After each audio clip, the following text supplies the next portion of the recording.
He was very, very tired. But she, instead of laying down, went right into the bathroom and started getting ready for the night. And Noemi sort of understood why. So while the girls were in Vietnam, they had met these two really nice guys who were from Brazil, and they had kind of hit it off. And, they had left today to go to Thailand. And wouldn't you know it, it turned out those guys, their itinerary included them coming to Thailand today. And so it was kind of like this revelation at the end of their time in Vietnam that they would not have to say goodbye basically forever. But instead, the good times could keep on rolling in Thailand. And so the plan was that night they would meet up with these two guys, these Brazilian guys out on the beach, and basically party with them and just have a fun night. Now, Noemi was looking forward to this night out with these two guys, but she also had a little bit of apprehension about it. I mean, these guys were perfectly nice, and she and her sister had spent time with them in Vietnam, and really things had been fine.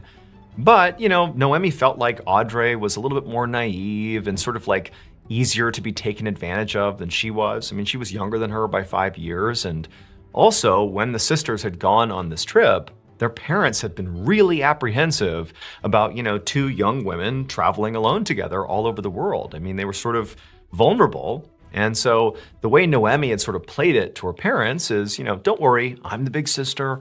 I'll keep my eye on Audrey, she'll be fine. And Audrey kind of played the role of younger sister and was like, yep, I'll do what my big sister says. And so Noemi sort of felt like she had a responsibility to keep Audrey safe. And so she was feeling a bit apprehensive about whatever they were gonna do that night with these guys. It just sort of seemed like things were sort of moving quickly with these two guys, They should have maybe just stopped in Vietnam, but they're here. And so who knows what was gonna happen. And so Noemi, as she's laying there and Audrey's getting ready, Noemi decides to just give her parents a call. Because one of the things Noemi had been doing over the past several weeks, they'd been on this big vacation, is sort of constantly updating her parents to assuage their concerns that anything was wrong, with their two kids.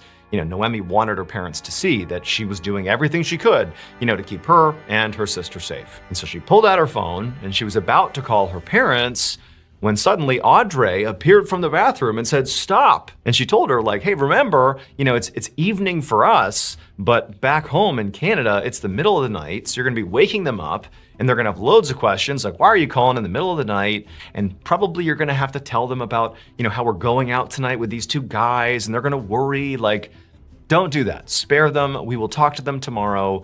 They don't need to know what we're doing tonight. Everything is fine. And Noemi was thinking, you know what? She's right. This is a bad time to call. Noemi actually forgot, the time change was so significant. And she also, wasn't sure what she would say to her parents about, going out with these two guys because it would raise some red flags. And so Noemi put her phone down and decided, you know what? Tonight's gonna be just fine. I just gotta let things go. And so she actually climbed off the bed and she joined her sister in the bathroom and began also getting ready for their big night out. A little bit later, Noemi and Audrey left their hotel room and they headed out to the beach. And sure enough, there right outside of a beachfront bar were the two Brazilian guys they were meeting up with that night. And as the two girls approached, they saw that each of these guys were holding these big buckets. They almost looked like, a toy that a child would use on the sand, to fill it up and make a sandcastle with, like a big, beach bucket. And, the girls, as they're walking over, they're wondering what these buckets were for. And they thought it was maybe like some joke these guys were gonna play, or they didn't know what. But as they got closer, they realized that these buckets these guys were holding were filled to the brim with ice and liquid. There was some sort of drink in these buckets. And so the girls walked up to them and they said hello, and very quickly the conversation turned to these big drinks they were holding. And Noemi and Audrey were like, what are those?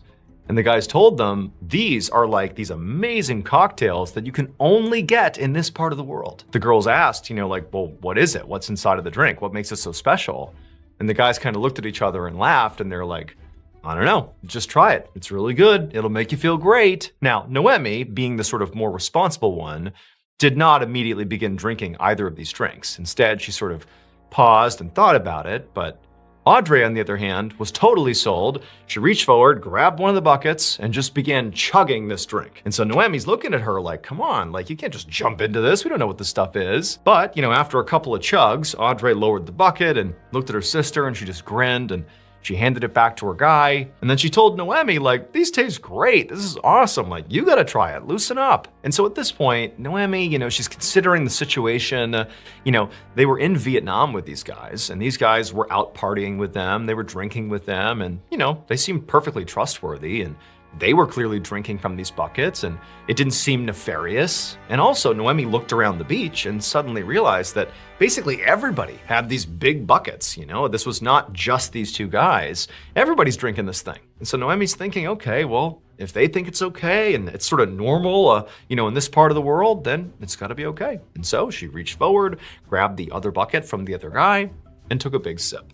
Several hours later, well after the sun had gone down, Audrey and Noemi were having a great time with their Brazilian friends. They were still near this beachfront bar. They were actually dancing right outside of it because now there was a DJ blaring some music and there were all these people. And actually the sisters had sort of broken up and were sort of doing their own thing with their respective guy, but they were sort of near enough each other that they could kind of keep tabs on each other. And they were just having a great time. By this point, they had jumped in the ocean and gone swimming. They had eaten a ton of local food. And Noemi had lost count of how many of these big bucket drinks they had all consumed together. But they were really just having a blast. Noemi's vision was a bit blurry and she was kind of stumbling, and she'd look over at Audrey and she was kind of in the same state, as were the two guys they were with. They're buzzed, they're having a great time. And so the two girls and their guys are just out there dancing, doing their thing.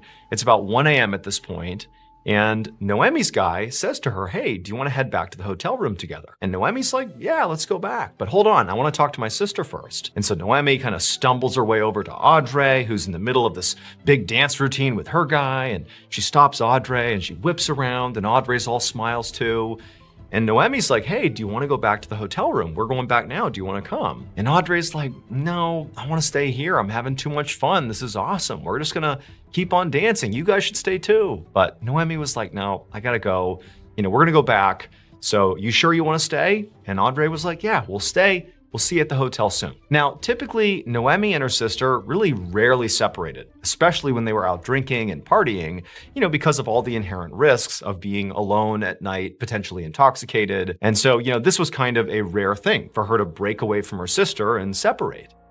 But it just seemed like this was okay. It was safe. And, these guys they were with, they really seemed like stand-up guys. And again, they were just having a blast here, and Noemi didn't really want to stop her from having a good time. And so ultimately, she did say bye to her sister and said she'd see her soon.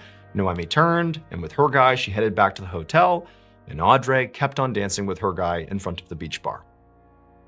3 days later, on the evening of June 15th, a member of the housekeeping staff at the hotel where Noemi and Audrey were staying walked up to the girls' room, and they knocked. And like it had been the past 2 days, they didn't get a response because over the past couple of days, the housekeeping staff had not seen anybody come in or out of this room.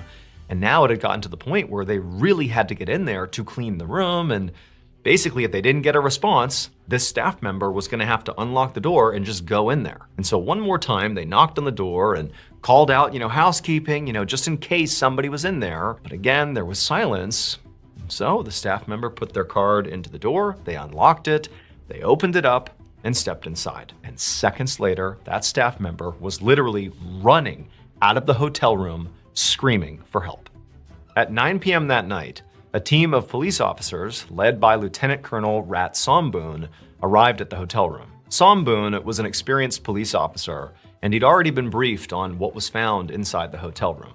So when he and his team walked inside and saw it for themselves, he wasn't shocked. When they got in there, they found two women inside. It was Noemi and Audrey Ballen. And both of them were lying in their respective beds, tucked up in their sheets, lying perfectly still, and each of them was completely surrounded by vomit. Somboon estimated that these two women had been dead for between 12 and 20 hours. And his first theory as to what might have killed them was alcohol poisoning. That would explain the vomit. This was also a big tourist destination, and clearly these people were tourists, and so maybe they were out partying and they died from alcohol poisoning. However, when Somboon looked more closely at the bodies, he noticed a confounding detail. There was all this dried blood on the girls' gums and also under their fingernails. And so that was not consistent with alcohol poisoning. And so Somboon thought, okay, well, maybe the reason they have blood in these parts of their body is because those are defensive injuries. Maybe somebody attacked these girls and that's how they've been killed. But after doing a cursory check around the hotel room, there was no sign of a struggle or any sort of break-in or anything like that. And so if there had been some sort of lethal struggle in here, it certainly didn't show. And so Somboon and his team really didn't have any idea what had happened here. I mean, they had some ideas, but clearly they needed more information. Specifically, they needed to do an autopsy and a full toxicology report on both women. That would be the only way to really see what happened here. But that would take time. And so while they waited for those results to come in, Somboon decided that what he would focus on instead is trying to figure out what these girls were doing in the hours before they died. Where were they? What did they eat? What did they drink? And who were they with? Over the next couple of days, Somboon and his team interviewed several of the hotel staff. And from those interviews, they learned that Audrey and Noemi were visiting Thailand from Canada. And on the first night they were here, the two women went out early in the evening, and then one of them came back with some guy, some unidentified man, at 1 a.m. They came back to the hotel. And then at 4 a.m., the other girl came back to the hotel, also with an unidentified man. And so there are Noemi and Audrey and these two unidentified men that are in the hotel room, presumably, from 4 a.m. until 6 a.m., when both of these unidentified men left the hotel room together, and the two girls were presumably left inside the hotel room. Lieutenant Somboon reviewed some security footage from the hotel, which confirmed this entire timeline was correct, which meant Somboon really needed to speak to these two unidentified men because they clearly were the last ones to see these girls alive. And so the police department put out an announcement about Noemi and Audrey's deaths, as well as a public call for help in identifying these two unidentified men. And shortly after making this announcement, the police learned that these two men were Brazilian, and unfortunately, they had already left Thailand on their way back to Brazil. And so obviously Brazil is outside of his jurisdiction, and so he had to appeal to Interpol, which is an international police organization, and appeal to them to find these two Brazilian men and interview them. About a week later, Somboon finally got a call from Interpol. They had found these two men and they had interviewed them. And they told Somboon that when they informed these two guys that Noemi and Audrey had died, the two men seemed genuinely shocked. And then when they were asked, why were you so quickly on a flight out of Thailand back to Brazil? They said, no, there's nothing suspicious about it. We already had booked those tickets way in advance. We just got on the flight and left. There's nothing more to it. And so Interpol said they continued to press these guys and asked them, hey, you were the last ones who were with these girls before they died.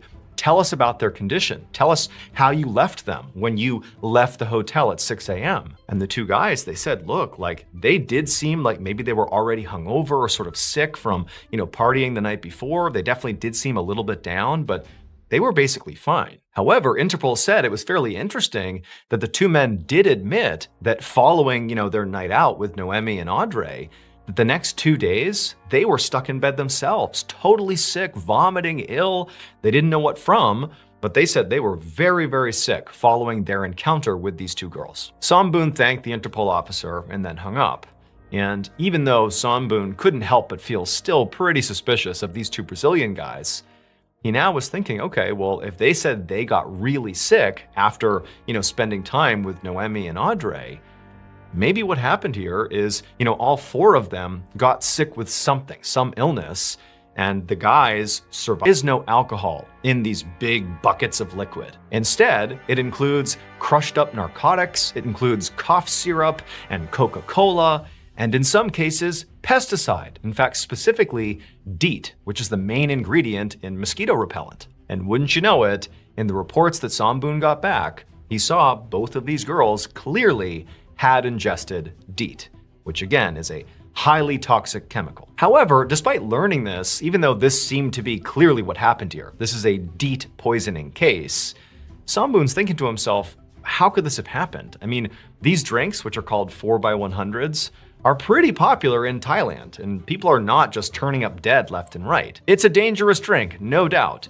but people do not die with any regularity from drinking it. And so Somboon thought, what must have happened here is whoever mixed this particular batch of 4x100s must have accidentally included too much DEET. And so that would explain how, the two girls died from DEET poisoning, too much DEET in their drinks, and that very likely the guys as well consumed the same batch, which had tons of DEET in it, but their bodies were able to withstand it and they survived it despite getting very, very sick. And so 9 days after the two girls had died, their bodies were sent from Thailand back to Canada, along with the Thai police's official findings, that this was an accidental DEET poisoning. However, when Noemi and Audrey's remains arrived in Canada, they did not go straight to their family. Instead, they went to a leading coroner in Quebec whose name was René Roussel. So by this point, the girls' parents were obviously heartbroken. But more than that, they were furious. The way they found out about the deaths of their daughters was on the media. I mean, despite the fact that the police were immediately called when the girls were found dead, the Thai police did not get in touch with the family. They only got in touch after their investigation was done, and they're like, hey, by the way, your daughters are dead, and it was a DEET poisoning. It is what it is. Good luck. And so the parents felt like, are you kidding me? Like, you didn't loop us in at all? We're spending days trying to get in touch with our daughters, and you knew all along they were already dead? Like, so the parents have no faith, no trust in the Thai police, and then to find out, wait a minute, so they drank this drink that apparently is sold at this beach bar all the time, and oh yeah, it killed them, no big deal. What, there's no warnings at this beach bar about how dangerous this drink is? Shouldn't there be like a tourist warning or something? And also, it's kind of a lazy explanation that, well, you know, the two guys they were with drank the same poison, but they didn't die just 'cause, and our daughters did. Like, that doesn't add up either. This whole thing feels like laziness, you know, at best, or at worst, a cover-up. You know, maybe this looks really bad for Thailand that these tourists have died and it could have been prevented. And so the parents felt like, we can't just take their explanation at face value. Like, clearly something is going on here, something's wrong. And apparently the Canadian government felt the same way as the parents. You know, this case was all over the news, and they also felt like, wait a minute, guys, like, we haven't looked closely enough at this. What's really going on here? And so it was actually the Canadian government who told René Roussel to go ahead and do another autopsy on these girls' remains. Let's really see if it was DEET that killed them, or maybe if it was something else. And when René checked Noemi and Audrey's bodies, she did discover there was DEET in their system. However, not nearly enough to kill them. So while it seemed plainly obvious that yes, they must have consumed those 4x100 drinks, that couldn't have been the thing that actually killed them. However, René didn't find any other poisonous substances in these girls' bodies. Like, there wasn't another explanation. It just showed there was DEET, but that was basically it. And so René, she's thinking like, there's gotta be some explanation here. And so René really began to do some serious research into this whole case, and eventually she found something. And it horrified her, it horrified the family, it horrified the world. It would turn out, from René Roussel's additional research, Noemi and Audrey were far from the first tourists to die this way in Thailand. Between 2009 and 2015, at least 20 tourists have been found dead under very similar circumstances. Now, René believed that what must have happened here is all these people, including Noemi and Audrey, must have been poisoned, but the common denominator did not appear to be food or drink. It had to be something else that was poisoning them. Something that was damaging blood vessels that would account for the blood under the fingernails and the gums, but also metabolized so quickly that after death, this particular poison could not be detected. And René figured out she was correct. So when Noemi and Audrey first arrived in Thailand, they went to their hotel room, and one of the first things that Noemi did is she pulled back her sheets to check for bed bugs. You know, she wanted to make sure her bed was clean before she laid down and relaxed. And when she looked, it appeared clean. And it was because the sheets were clean. They had actually just been treated for bed bugs, so there were no bed bugs. However, the way this hotel and other hotels, not just in Thailand, but in other parts of the world, the way they were treating for bed bugs was by spraying the sheets with pesticide, specifically phosphine gas, which is highly toxic to bed bugs, so it gets rid of the bed bugs, but it's also highly toxic to people. For reference, it is illegal to do this. You're not allowed to spray sheets with pesticide. And so based on all the evidence, it's believed that what actually happened to Noemi, Audrey, and the two Brazilian men they were with is that they climbed into those beds on the night they came back, and the men were in there with them for some time, and all four of them were being exposed to this phosphine gas. It was going in through their skin, they were breathing it in, and they likely had no idea. And so they're getting sicker and sicker. And then finally, the two men, they get up out of the beds and they leave at 6 a.m. They've now been, totally contaminated by this poison, but not enough to kill them. So they go home, and over the next couple of days, they get really sick from their exposure to this gas. But Audrey and Noemi, they didn't leave their bed. They stayed in those beds all night. And unfortunately, as they laid there, their bodies continued soaking in all of this poison, and their bodies just could not handle it. And so it eventually killed them. But despite learning this, and despite the fact that clearly something illegal was done here, you cannot spray your bed sheets in a hotel with pesticide to get rid of the bed bugs. It's incredibly hazardous. You can't do it. Despite that, to this day, no one has been held accountable for these girls' deaths. On the night of April 7th, 2014, 32-year-old Robin Spielbauer tucked her 10-year-old daughter into bed in their house in Amarillo, Texas. Robin told her daughter that she loved her, said goodnight, and then walked out of the room. Robin could hear the TV on in the front room of the house, and she began heading that way, but before she got there, she stopped to look in on her younger daughter. Robin peeked into her bedroom and saw the little girl was already fast asleep. And as soon as she saw this, Robin just felt this complete sense of calm come over her. As a single mother with 2 young kids, Robin's days could get busy and chaotic. But she was finally able to relax each night when she knew her daughters were safe and sound in their beds like they were right now. Robin left the bedroom and walked down the hall into the front room of the house, where she found her mom and dad watching TV. Robin took a seat on the couch with her parents, grabbed her phone out of her jeans pocket, and quickly sent a text message. Robin's mom looked over and asked her daughter if everything was okay. She was fine, just making some plans. Robin knew her parents loved having her and the 2 girls in the house, and they played a huge part in helping her take care of the kids. But Robin thought in a perfect world, she would not be living with her parents in her early 30s. Because for many years before she wound up back at her parents' house, Robin had been living a life she loved on her own. When she was 22, she had fallen in love with a great guy named J.D. Spielbauer. J.D. was a former United States Marine and had served in Afghanistan and Iraq. Robin's father had been in the military most of his life, and so her parents had been really happy when Robin started dating a military veteran. Robin got pregnant just 2 months after they started dating, and so she and JD had their first daughter, then got married, and then they had their second daughter a few years later. And for Robin, ever since she was young, all she had wanted was to be a mom. And so she didn't really care that she and JD struggled with money sometimes, or that raising kids really wasn't always easy. She and her husband loved each other, and they had these 2 beautiful girls. That was more than enough to be grateful for. But in 2012, after she and JD had been together for almost 10 years, everything began to change. JD became distant, and he started spending a lot of time away from home. And not long after that, Robin had discovered that JD was cheating on her with a woman named Katie Phipps, who just happened to be one of Robin's friends from church. After Robin had learned that her husband and friend were having this affair, she divorced JD, took the kids, and moved back in with her parents. And not long after that, JD had married Katie Phipps, which really only added to the tension.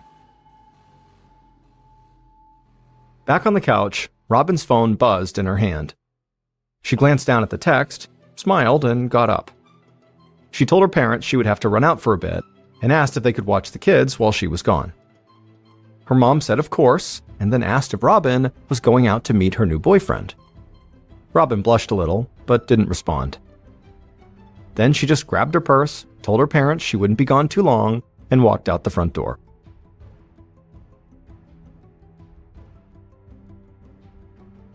A few minutes later, at about 9:30 p.m., Robin drove her black Chevy Tahoe out of town and turned onto Helium Road, which was a long, winding dirt road surrounded by farmland on both sides.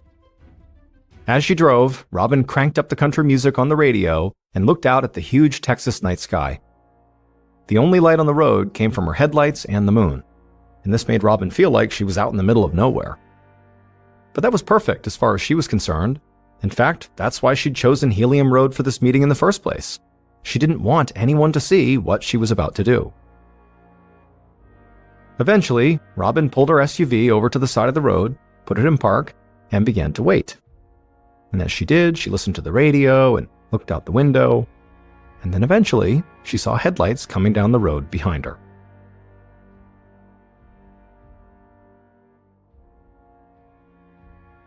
The following day, at noon, almost 15 hours after Robin had left her house, a middle-aged man drove his truck down Helium Road. The sun was bright, and it was about 65 degrees Fahrenheit. It looked and felt like a perfect spring day. As the man was driving, he spotted something in the distance, so he slowed down and squinted. And he was surprised by what he saw. 3 young girls were running down the road right towards him, and they were screaming. This part of Helium Road was usually pretty deserted, and it wasn't really a place where kids played. So the man immediately hit his brakes, put his truck in park, and stepped outside to see what was going on. He walked over to the girls and asked if they were okay.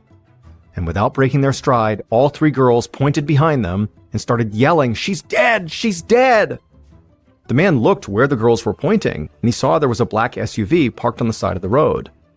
He told the girls to stay where they were, and then he ran over to the SUV. And when he got there, at first glance, it just looked like somebody had abandoned the vehicle.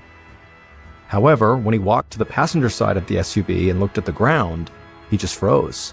The man was in total shock at what he saw, and it horrified him that 3 young kids were clearly the first ones to have stumbled onto the scene. The man took a breath and steadied himself, then he grabbed his phone and dialed 911.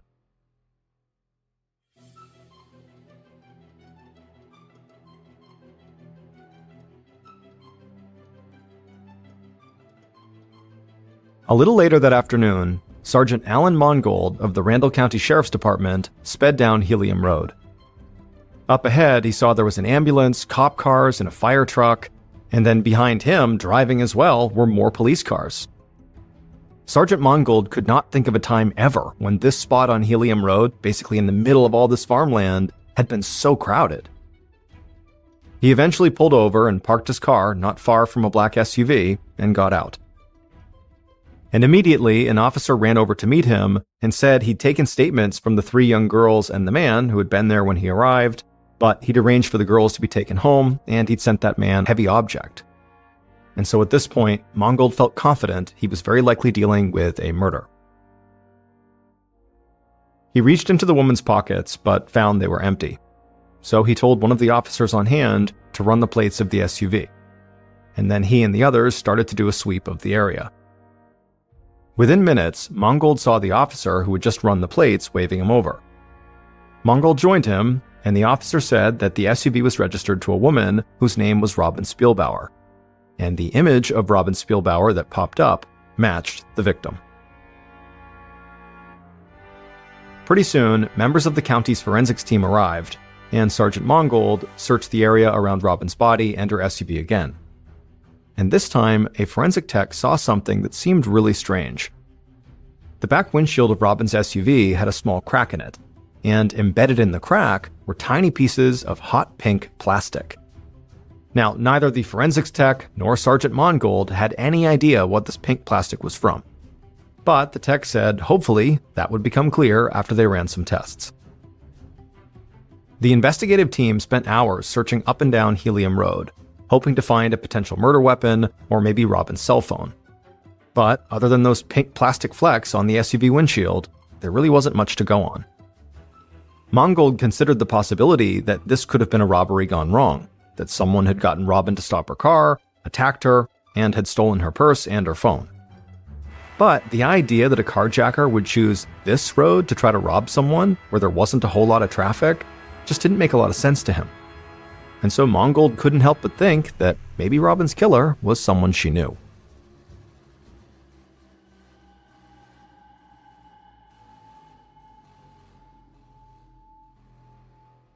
The following morning, April 9th, Sergeant Mongold sat at his desk reviewing the autopsy report. The report stated that Robin had most likely died the night before her body was found, and then her body had just laid outdoors on the side of the road overnight. And even more importantly, the autopsy report confirmed that Robin had been murdered. Because in addition to the blunt force trauma wound that Mongold had found on the side of her head, the medical examiner had also discovered a gunshot wound from a .22 caliber pistol in the back of Robin's head. So, that morning, Sergeant Mongold went to meet with Robin's friends and family to learn as much as he could about her, and also to see if anyone close to Robin owned a .22. Mongold had informed Robin's parents about the death of their daughter the previous night, and even without the results of the autopsy report, he had told them he believed there had been foul play. And so through their complete shock and grief, Robin's parents had given Mongold a list of the few people who had been closest to Robin. And now, Mongold decided to start with her new boyfriend, a bartender named Jared. But the conversation with Jared proved to be pretty uneventful. Jared said he'd been working at the bar the night that Robin had died. He said she hadn't called him or texted him or anything.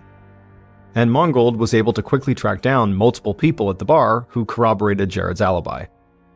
Now, the detective had no intention of crossing Jared off his list this early on, but Jared did not jump out as an obvious suspect. And so Mongold figured if Robin's current boyfriend didn't look like a major suspect, well, the next logical step was to talk to her ex-husband, J.D. Spielbauer. Later that day, now over 24 hours after Robin's body had been found, Sergeant Mongold knocked on the front door of J.D.'s house. And as he knocked, Mongold felt a bit surprised by where he was standing, because J.D. lived only a few houses away from Robin's parents' house. The door opened, and a woman who looked like she was in her late 20s with long brown hair and bright blue eyes was standing there. Mongold introduced himself, and the woman said her name was Katie, and that she was J.D.'s wife. She said news had traveled fast, so she already knew about the murder, and she assumed that's why Mongold was here, to talk about it. Mongold nodded, but before he could say much more, a tall, thin man with a cropped military-style haircut stepped outside. He introduced himself as J.D. Spielbauer. But immediately, his wife, Katie, snapped at him and told him to shut up, because she was talking to the police. J.D. immediately hung his head and fell silent. Sergeant Mongold acted like he didn't notice any of that, but in reality, he was taken aback. Married couples, even ones that didn't necessarily get along, rarely lashed out at each other in front of him, especially when they knew they could be potential suspects in a murder case. But Mongold remained calm and polite and asked them where they'd been the night that Robin died.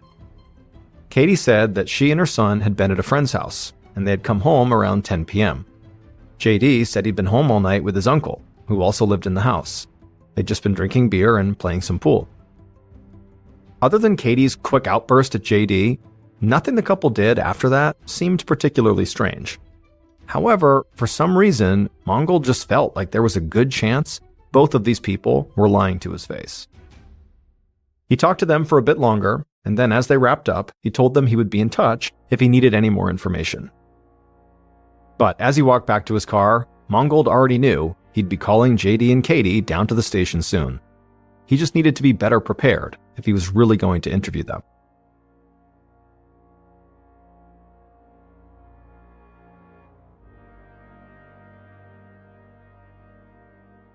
After leaving JD and Katie's house, Mongold drove a few minutes across town to Robin's best friend Aaron's house. Robin's parents had told Mongold that Robin and Aaron were extremely close and shared basically everything with each other. So Mongold thought she'd be a great person to talk to learn more about Robin, but also he figured if anybody had inside information on Robin's ex-husband and his new wife, it might be Aaron. And as it would turn out, Aaron knew a whole lot about Robin's ex and his new wife. She told him that at one point, she, Robin, JD, and Katie had all been friends. But then JD and Katie had an affair, and things got ugly. She said Robin constantly worried about the kids and wondered if she and JD should really be trying to co-parent them. Aaron also said that JD talked a lot about suffering from PTSD because of his time in combat as a Marine. Mongold took notes on everything Aaron was telling him. An affair, a divorce, and a potential custody battle could all be motives for murder. And while Mongold did not believe that all military vets suffering from PTSD were inherently violent, JD's condition was still something he had to consider. But Aaron would tell Mongold something else that would instantly make him rethink his entire approach to JD and Katie. Aaron said late last year, Robin had gone over to JD and Katie's house to drop off the kids. However, when Katie had come in and seen her husband and Robin talking, she screamed, grabbed Robin, slammed her into the fireplace, and threatened to ruin her life. That evening, Sergeant Mongold led JD into an interview room at the sheriff's station and then he sat down next to him at a small round table that was pushed up against the wall. JD was wearing a t-shirt, jeans, and a baseball cap that he kept messing with like he was nervous. Mongold had spent most of the previous night trying to learn as much as possible about Robin, JD, and Katie's relationship, and he had worked with the phone company to secure a copy of text messages sent to and from Robin's cell phone. Mongold started the interview by asking JD to give him an overview of what he'd been doing on the night Robin died. JD spoke in a slow Texas drawl. He was polite and addressed Mongold as Sir, and he said basically the same thing he'd told Mongold when they met at the house.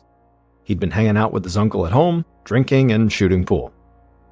Mongold nodded and asked if he'd seen Robin at all on that day.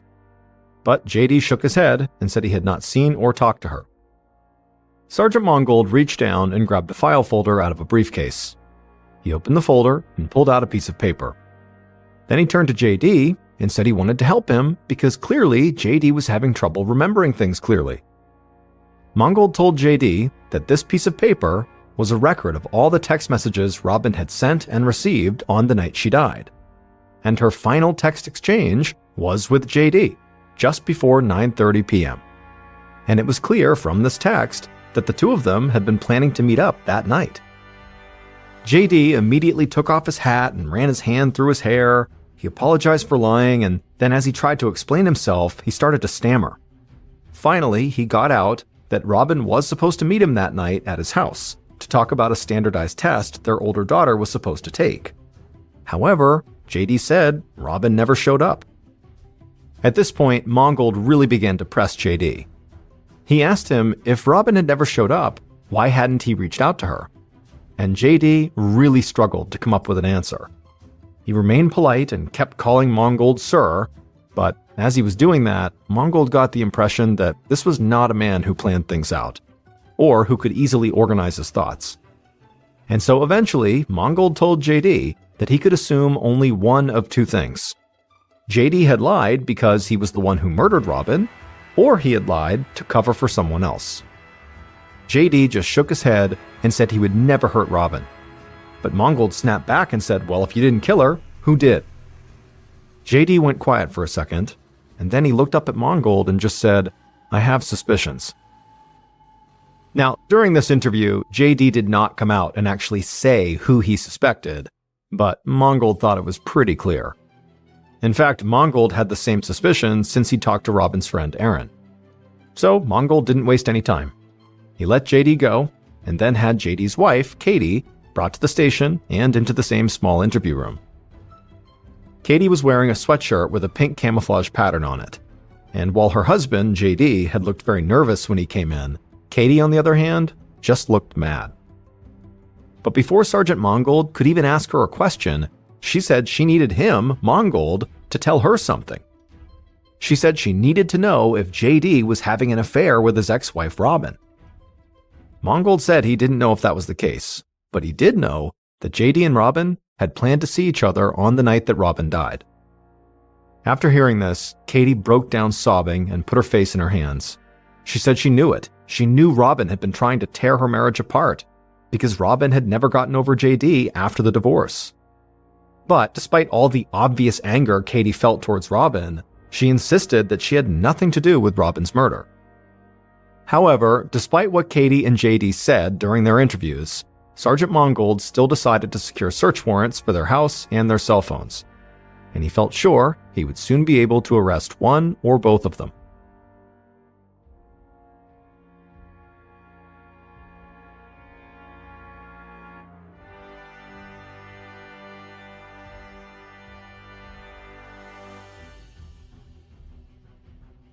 On April 10th, so just 3 days after Robin's murder, Sergeant Mongold and the investigative team searched JD and Katie's house, and they quickly found a room filled with guns. Mongold didn't think that was strange, though. Amarillo, Texas was home to a lot of avid hunters, and most of the weapons in this room were hunting rifles. But one gun immediately caught the detective's eye. Sitting in an open case was a Sig Sauer .22 caliber pistol. Now, Robin had been shot with a .22. But that was not actually the only thing that made this gun stand out. This gun had hot pink plastic accents on part of the grip and the barrel. And when Mongold leaned down to get a better look, he noticed that part of the pink plastic on the grip was cracked, and that small pieces of the plastic appeared to be missing. And so right away, Mongold assumed that those small pieces of pink plastic that were missing must have wound up embedded in the back windshield of Robin's SUV. Investigators quickly found out that the gun was registered to Katie, and they even found photos she had posted on social media of her holding that gun. And later that day, when police searched Katie's text messages, they found something just as damning. In the 4 days leading up to the murder, Katie had sent 336 text messages to JD, threatening to ruin him and Robin. And the final text message, number 336, which Katie had sent to JD about an hour before Robin had left her parents' house and driven out to Helium Road, said, "You started this, whether you want to believe it or not. I will finish it." The Randall County Sheriff's Department and the District Attorney's Office moved fast. On April 11th, 4 days after Robin's murder, they arrested Katie. However, before the case could go to trial, the DA wanted either a confession or clear evidence that demonstrated Katie had been driving on Helium Road on the night of the murder. Katie refused to confess. She just repeated her story that she had been with her son at a friend's house and then gone home at around 10 p.m. that night. Now, Katie's cell phone had pinged off a tower near the murder site at the time Robin was most likely killed, but that tower also would have pinged if she was driving from her friend's house to her house, so it was not the definitive evidence the DA was looking for. The search for some elusive piece of evidence that would ensure a guilty verdict began to frustrate the police. After all, Sergeant Mongold and his team had Katie's gun and her threatening text messages to JD, and they knew Katie had once slammed Robin into a... And so the DA began to worry that he would never find this piece of evidence that would definitively win over a jury. But on a day in July of 2015, over 15 months after Robin's murder, a woman who worked for the DA rushed into his office, and she had a very excited look on her face. She told the DA that she'd seen a story on the news about how certain cell phones left a clear digital footprint when they were connected to Wi-Fi. Essentially, police could use this Wi-Fi data to track exactly where a phone had been, which was far more information than a cell phone tower could provide. When the DA heard this, his face lit up. He'd never heard about this type of search. So he gathered his team, and they immediately got in contact with the phone and internet companies, and soon they were able to trace Katie's exact path on the night of the murder. This was exactly the kind of evidence the DA had been looking for. And not long after that, the DA got another big break when he was contacted by Robin Spielbauer's mom. She told him that she had just gotten this very bizarre phone call that she knew would help his investigation. And the information Robin's mom provided, along with the newly collected Wi-Fi data, finally solidified the case.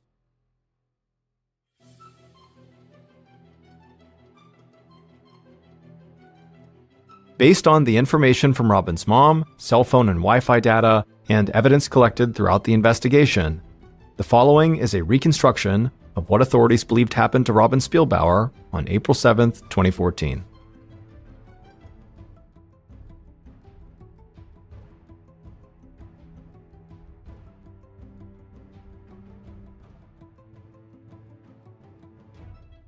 That night, the killer drove their truck through town, trailing just far enough behind Robin so as not to be spotted.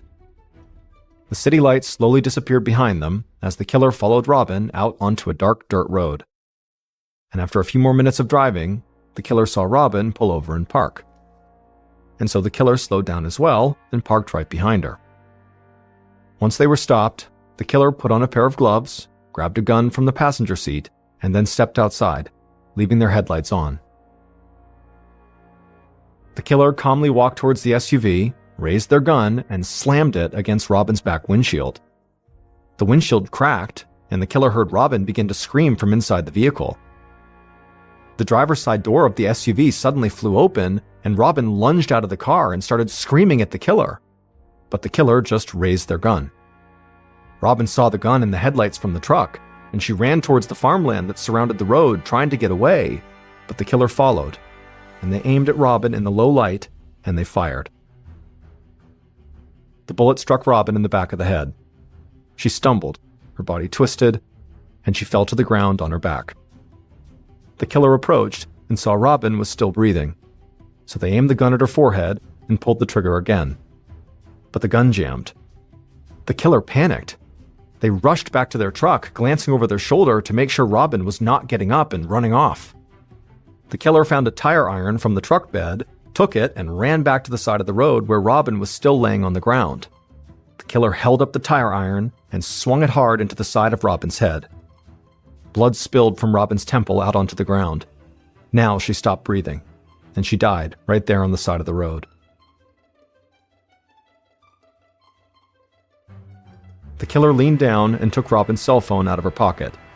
They searched her other pocket for personal items, but she didn't have anything else on her. So the killer walked over to her SUV, leaned inside through the open driver's side door, and grabbed Robin's purse. And then with that in hand, they shut the door behind them. The killer ran back to their truck, hopped in the driver's seat, and sped off down the dirt road back towards their house in town. Once back inside the safety of their home, the killer walked right into their gun room, and they would put the gun they had just used to shoot Robin, a Sig Sauer .22 caliber pistol with a pink plastic grip, into an open gun case. At this point, the killer took a deep breath and began to calm down. They were convinced the police would eventually find this pink gun. And when they did, they would believe Katie had murdered Robin. Katie Phipps would stay in prison for over a year awaiting trial, while the DA's office tried to find evidence that would ensure her conviction in court. But Katie didn't murder Robin. Her husband, JD, did.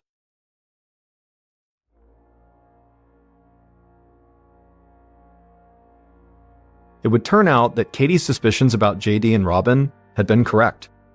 JD, who had cheated on Robin with Katie, had now begun cheating on Katie with Robin.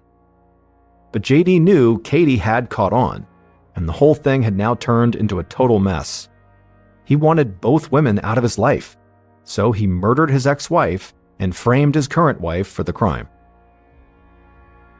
On the night of the murder, the way JD had lured Robin to Helium Road was he had been texting back and forth with her to set up a meeting on that secluded road. That way they could carry on their affair without being seen. Police had considered JD a suspect, but the bulk of the evidence they found seemed to point to his wife Katie. She had sent hundreds of threatening text messages, had physically assaulted Robin, and had claimed she was going to, quote, finish what JD had inadvertently started. And when tests were run on Katie's gun, the pink plastic from the weapon matched the pink plastic police had found embedded in Robin's back windshield. And so, after only a 4-day investigation, police had arrested and jailed Katie. But over a year later, as investigators and the DA tried to shore up their case before going to court, new evidence came to light. Katie's phone had not been connected to Wi-Fi on the night of her murder. However, her son's phone had.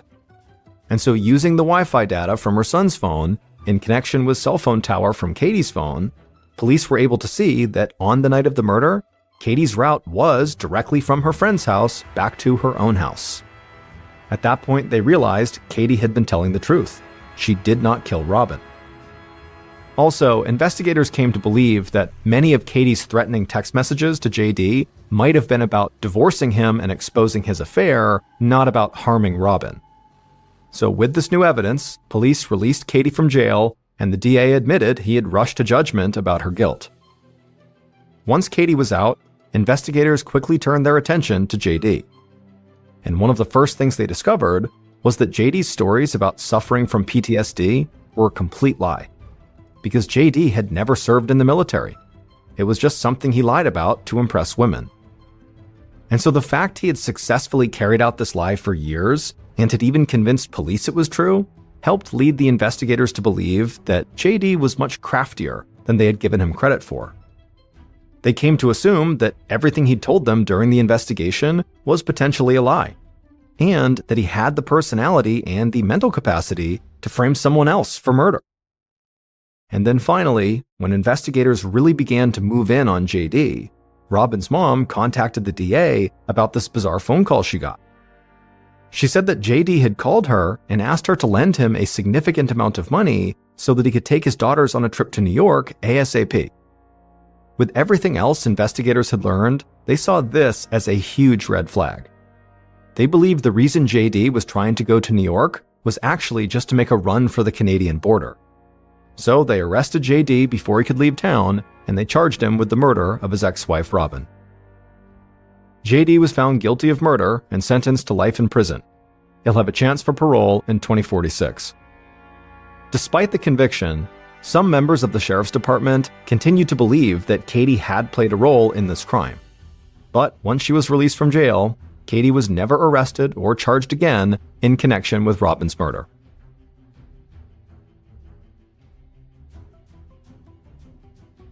On the afternoon of September 29, 1988, a 10-year-old boy named Francisco was walking along the perimeter of a man-made lake in southern Brazil while poking the ground with his stick. Francisco was doing one of his favorite after-school activities, which was looking for bugs. And this lake, which was a part of the Billings Reservoir in the Brazilian state of Sao Paulo, was his favorite place to do that. And the reservoir was gigantic, but it was not shaped like a typical circular lake.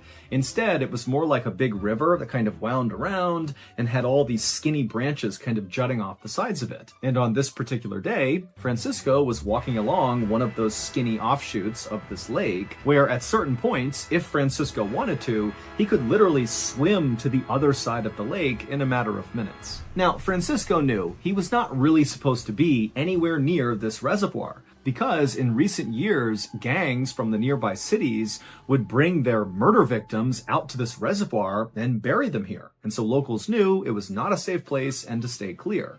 But Francisco, he didn't listen to any of that because he loved walking around this lake and looking for bugs. And so he thought, you know what? No one's harmed me yet, so what's the big deal? And so, as Francisco casually walked along, poking at the mud, looking for his bugs, he finally saw one. It was a huge water scorpion, almost 2 inches long, and so immediately Francisco, without taking his eyes off the bug, drops his backpack, grabs a clear container that he kept in the side pocket, he opened it up, he bent down, and he scooped up this water scorpion and capped it, and then he brought the container up and looked inside to kind of admire his new pet. And as he was staring at this container, he noticed something odd on the other side of the lake. He basically saw it through the plastic container, and so he lowered the container to get a better look at this strange thing on the other side of the water, and what he saw was this big group of vultures, all kind of standing in a circle right on the water's edge. And immediately, Francisco was way more interested in these vultures than in his bug, because vultures meant there had to be a dead thing nearby, because vultures are scavengers. And so whatever they were circled around was probably a dead animal. But Francisco, he looked around and realized there was no way to get to the other side of the water to see whatever this dead thing was unless he swam.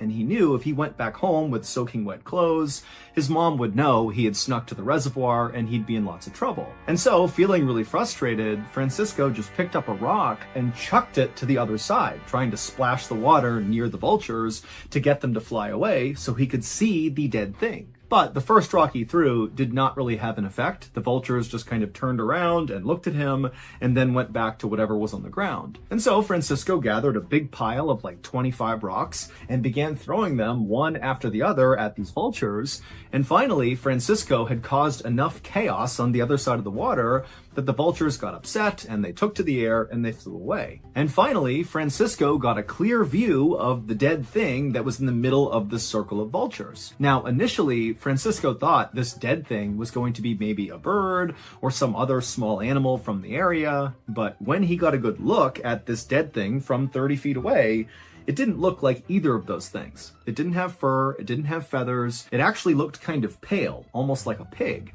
But Francisco's thinking to himself, why would a pig be all the way out here? And then it slowly dawned on Francisco that what he was looking at was actually a dead person. Suddenly terrified, Francisco scooped up his things, turned around, and ran to the nearest village where he began screaming for help. Within a few hours, the area along the water where the vultures had been and where this body was swarming with police and also with curious villagers. Normally, when a body was discovered in or near this reservoir, which unfortunately happened quite a bit because of all the recent gang violence, Police would often break ranks from the investigation and walk over to the local onlookers and kind of fill them in and tell them, who this person was and what they think happened. But this time, it was totally different. The police were totally secretive, and it was really obvious. The police immediately roped off the entire area with crime scene tape, and then the police officers stood in a circle, shoulder to shoulder, blocking the view of the villagers so they couldn't see the body. And then when villagers actually walked up to police and said, "Hey, can you tell us what's going on?" the police would say they couldn't talk about it, and then they would tell the villagers to back up and stay away. Locals would stick around for a while, being treated this way the entire time by police, and then finally when the sun started to go down and it was clear the police were very committed to hiding what was going on, whoever was still there finally just left, figuring when they got home they could just turn on the news and see what had happened with this dead person. But when they got home and turned on their TV, there was not one news story about this body. And at a minimum, this story should have dominated local news, but it somehow was not being talked about. And then even stranger was the next morning when locals got up, they headed back to the reservoir to see what the police were up to. And when they got there, they found the police were gone, the body was gone, and there was absolutely no trace that anyone or anything had ever been there. It was like it had been totally sanitized. For days, locals in this area continued to check the TV news, they checked the radio, the newspapers for some story, some bit of information about this dead body that was found. But again, there was just absolutely nothing, and it just made no sense. Why wasn't anyone talking about this? And so eventually, in the absence of any official information about what happened, a rumor began to circulate among locals that the body belonged to a local fisherman who had gone missing 3 days before Francisco discovered him. And this fisherman, apparently he was an alcoholic, and he had begun drinking, and apparently he drank so much that it killed him. Now, many people wondered, if this drunk fisherman story was the real story, then why were the police so secretive about the body, and why weren't they willing to give up any information to the crowd about what had happened to this guy? I mean, a drunk fisherman is not a super sensitive thing. It just seemed like that doesn't line up with the police's behavior. But questions like these remained unanswered, and after several weeks of still no new information, no news coverage anywhere, even the most skeptical of villagers who really thought there's something weird going on here, they just kind of forgot about it and moved on. Until 6 years later, in 1994, when someone, we don't know who, from the Brazilian government decided they just couldn't keep the secret any longer. And so they gathered up some photos and an autopsy report they were not supposed to have, and they smuggled those things to the media. And once the media published these things, it became immediately clear that the dead man who was found in the reservoir in 1988 was not a drunk fisherman who drank himself to death, nor was he the victim of gang violence. Instead, it appeared that this person's death could potentially be paranormal.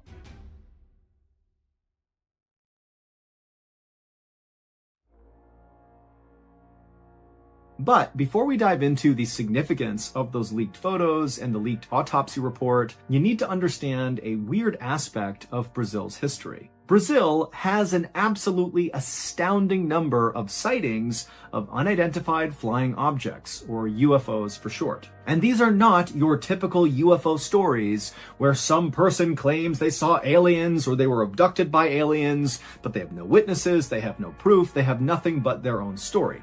No, in Brazil, the bulk of their UFO sightings are reported by their military, because Brazil actually has a government program to monitor UFO sightings because it happens so much in their country. In fact, the Brazilian government was directly involved in one of the most famous UFO sightings of all time. It was called the Night of the UFOs. This famous sighting, or sightings, because it actually happened in 4 different Brazilian states simultaneously, happened on May 19th, 1986, which was 2 years before Francisco spotted the dead body in the reservoir. On that 1986 day, at around 8:15 p.m., an air traffic controller at an international airport in Sao Paulo noticed 3 red lights hovering over the airport, and so the controller called it in and asked, what are these things? But nobody knew. And at the exact same time, all across Brazil, dozens and dozens of other people who have no idea what's happening at this international airport began reporting that they too were seeing strange lights in the sky. And many of these reports of these lights were coming from military personnel and government officials. And so this was like a really big deal that like all across Brazil, everybody's seeing lights in the sky. And so the government, in response to this, scrambled their fighter jets and sent the jets up to try to intercept one of these sets of lights, just to see who or what they were and potentially shoot them down if they had to.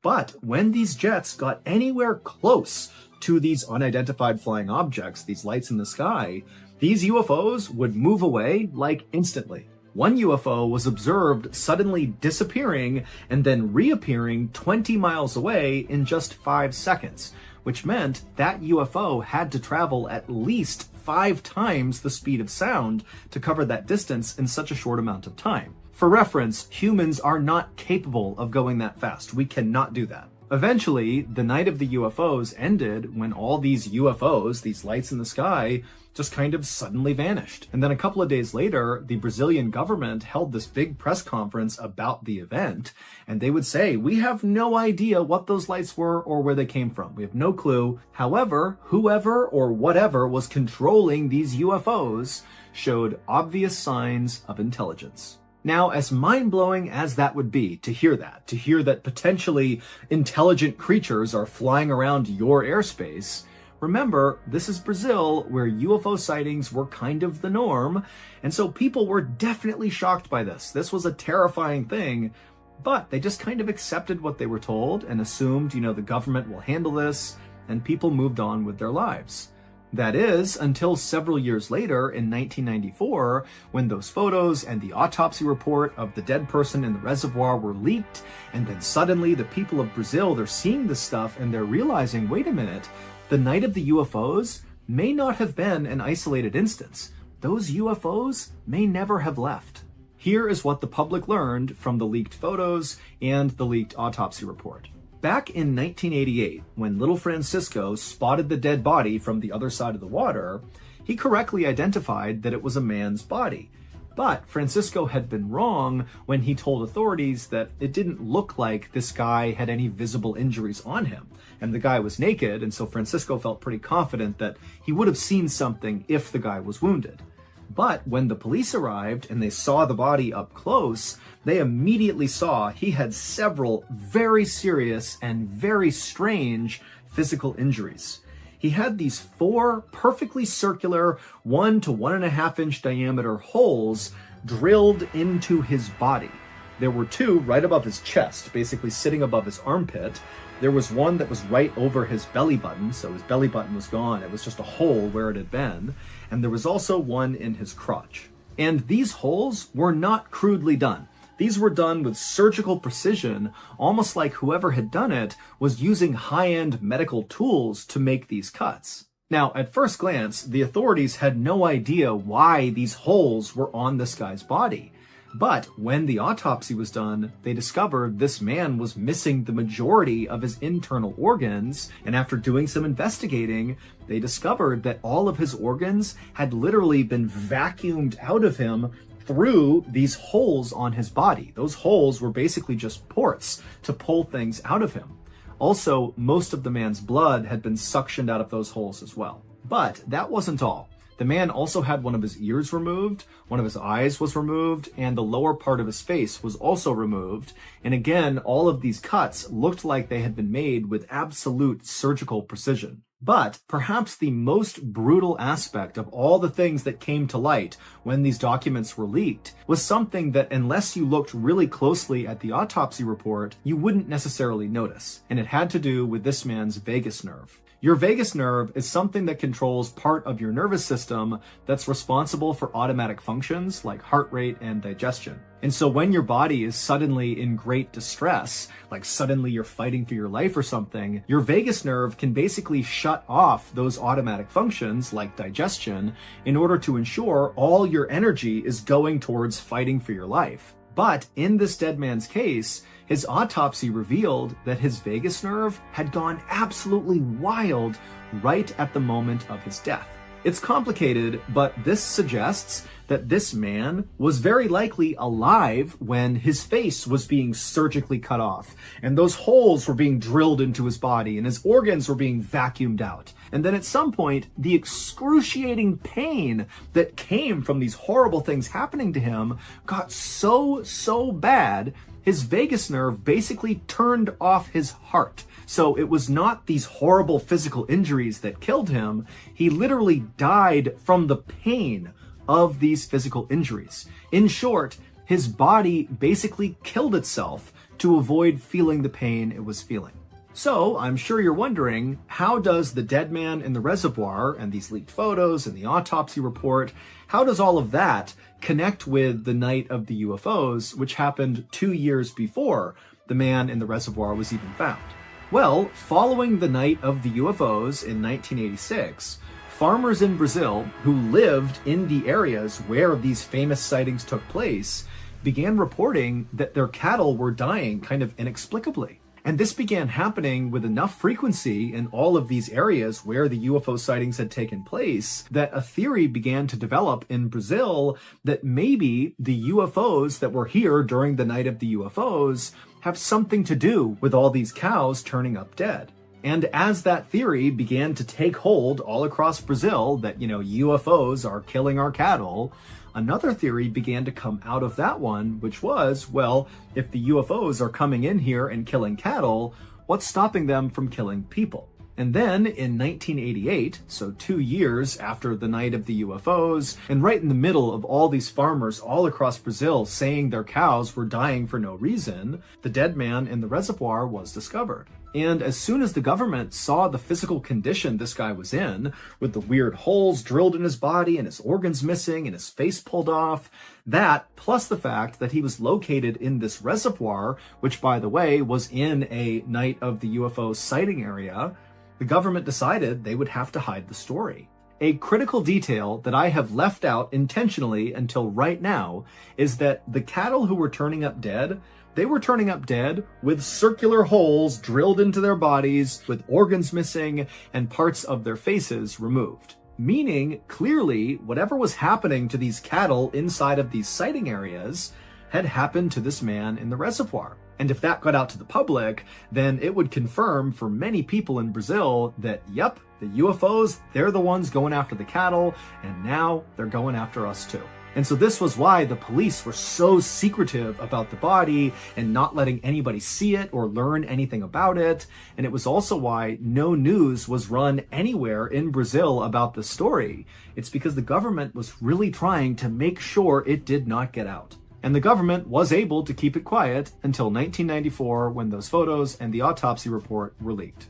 But like all things having to do with UFOs or aliens or paranormal stuff, it's like despite the evidence, those things very quickly are pushed into the kind of conspiracy theory bucket and they stay there. People do not want to touch that category. So even though Brazil remains an absolute hotbed for UFO sightings, Wikipedia even has a page dedicated just to tracking Brazilian UFO sightings, despite all that, no one really cares. But if you care, there is an unbelievable amount of information online about what's going on in Brazil, and if nothing else, it is just a fascinating rabbit hole to fall into.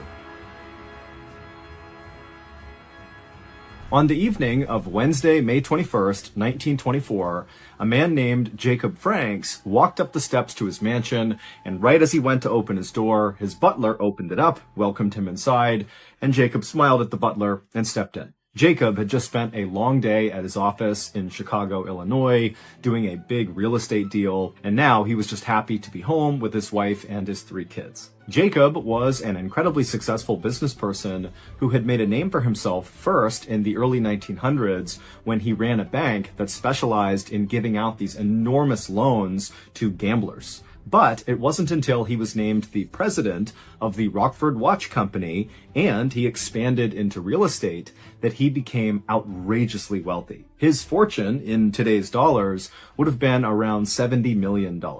But now that Jacob was so well established in the business world in Chicago, he was trying to make a more conscious effort to spend more time at home with his wife and kids. And so as soon as he walked past his butler into his mansion, he hung up his hat and his jacket, and he went to find his wife, Flora, to tell her about an idea he had for a trip for that upcoming weekend. But when Jacob found Flora, she was not remotely interested in talking about their weekend plans, because Flora was very worked up about their youngest son, Bobby. Bobby, who was 14 years old, was supposed to come home right after school, but it was now 6 p.m. and he still hadn't shown up, and she had no idea where he was. And Jacob's reaction to this news was just to feel kind of aggravated. Bobby was generally a really good kid. He was a student at a prestigious boys' school right down the road, and his teacher was convinced that Bobby was the smartest kid in his entire grade. Bobby was a member of the school's debate team and regularly beat the older kids. And Bobby was just a natural leader and very hardworking and kind. But Bobby could also be fairly irresponsible sometimes, specifically in terms of coming home on time. This was not the first time that Bobby had not come home by curfew. So Jacob told Flora, don't worry about it. This is something Bobby does. He likely lost track of time. And as Jacob and Flora are having this discussion, Bobby's older brother came into the room and suggested to his dad, Jacob, that perhaps Bobby was across the street at Richard's house. Richard was Bobby's cousin, playing tennis on their private court. Richard and Bobby were quite close, even though they were 4 years apart. Richard was 18, Bobby was 14, but they really bonded over tennis. And so that was something they did all the time. And so Jacob said he would go across the street and see if Bobby was there. And he also told his wife, Flora, to just continue to call around town and see if anybody knew where Bobby might be. And so Jacob left his mansion and began walking across the street towards Richard's family's mansion to see if his son was there. Now, this neighborhood that Jacob lived in was one of the most exclusive neighborhoods really in the entire country, but definitely within Chicago's city limits. It was called South Kenwood, and basically imagine a street where every house told his wife, Flora, to just continue to call around town and see if anybody knew where Bobby might be. And so Jacob left his mansion and began walking across the street towards Richard's family's mansion to see if his son was there. Now, this neighborhood that Jacob lived in was one of the most exclusive neighborhoods really in the entire country, but definitely within Chicago's city limits. It was called South Kenwood, and basically imagine a street where every house is a huge mansion, and every mansion is home to some business tycoon or famous person, and all the families who lived in this neighborhood had a full staff of maids and butlers and drivers and fleets of private cars. I mean, these people who lived in South Kenwood were literally the richest of the rich. And so Jacob, he gets across the street, he's standing in front of Richard's family's mansion, and he looks around the side, and he can see the private tennis court where his son and Richard would always play, but it's totally vacant, and in fact, the house is just totally quiet. No one's home. When Jacob got back to his own home, he found his wife pacing around in the parlor looking really concerned, and so Jacob immediately asked her, what'd you learn? What's going on? And she would tell Jacob that she had spoken to one of Bobby's friends who told her that Bobby had umpired a baseball game after school and had left to walk back home at around 5 p.m. The school and the baseball field where Bobby would have been was only about 3 blocks away from their home. And now it was 6:30 p.m. So it's been an hour and a half since Bobby had supposedly began his walk home. And so by now he certainly should be here, but of course he wasn't. At this point, Jacob went from feeling aggravated with his son to being concerned for his son's safety, despite the fact that he's thinking, okay, well, my son is likely somewhere in this neighborhood in South Kenwood, one of the safest, richest, best places in the country. He's got to be okay, but I really want to find him. And so Jacob would call one of his very close friends who lived in this neighborhood, who also happened to be a former state senator, and he asked him to come over and basically look around the neighborhood for Bobby. When the state senator friend arrived at Jacob's house, the two men left and began walking down the street lined with mansions, making their way towards the school where Bobby supposedly had been umpiring. And when they got there, they saw there was no baseball game happening, and the school was dark and closed for the night. But Jacob and his friend decided that, maybe it was possible that after umpiring this game, when Bobby had begun his walk home, maybe he had taken a detour into the school to get something, and then perhaps the doors got shut and locked on him.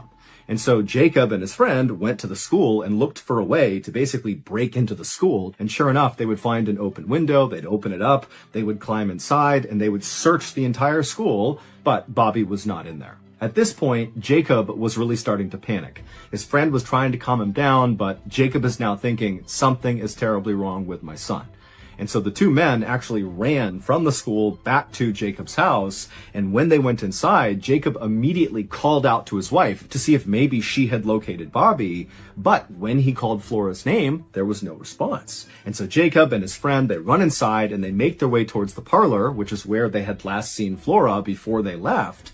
And when they walked in there, they found Flora lying on the ground, totally lifeless, with the phone off the hook right next to her hand. And so Jacob and the senator, they run over and they begin shaking Flora. And suddenly she wakes up with a gasp and she looks up at Jacob and just begins sobbing hysterically. And after Jacob finally calmed her down, she would tell him that after they had left to go to the school, she had received a phone call. And at first, she thought it was Bobby calling to check in. But when she answered it, it wasn't Bobby. It was a man's voice she didn't recognize who told her that Bobby had been kidnapped. He was safe for now, but if they went to police, something terrible would happen to him. This mystery man also told Flora that they would be in touch soon with more information, and then they hung up.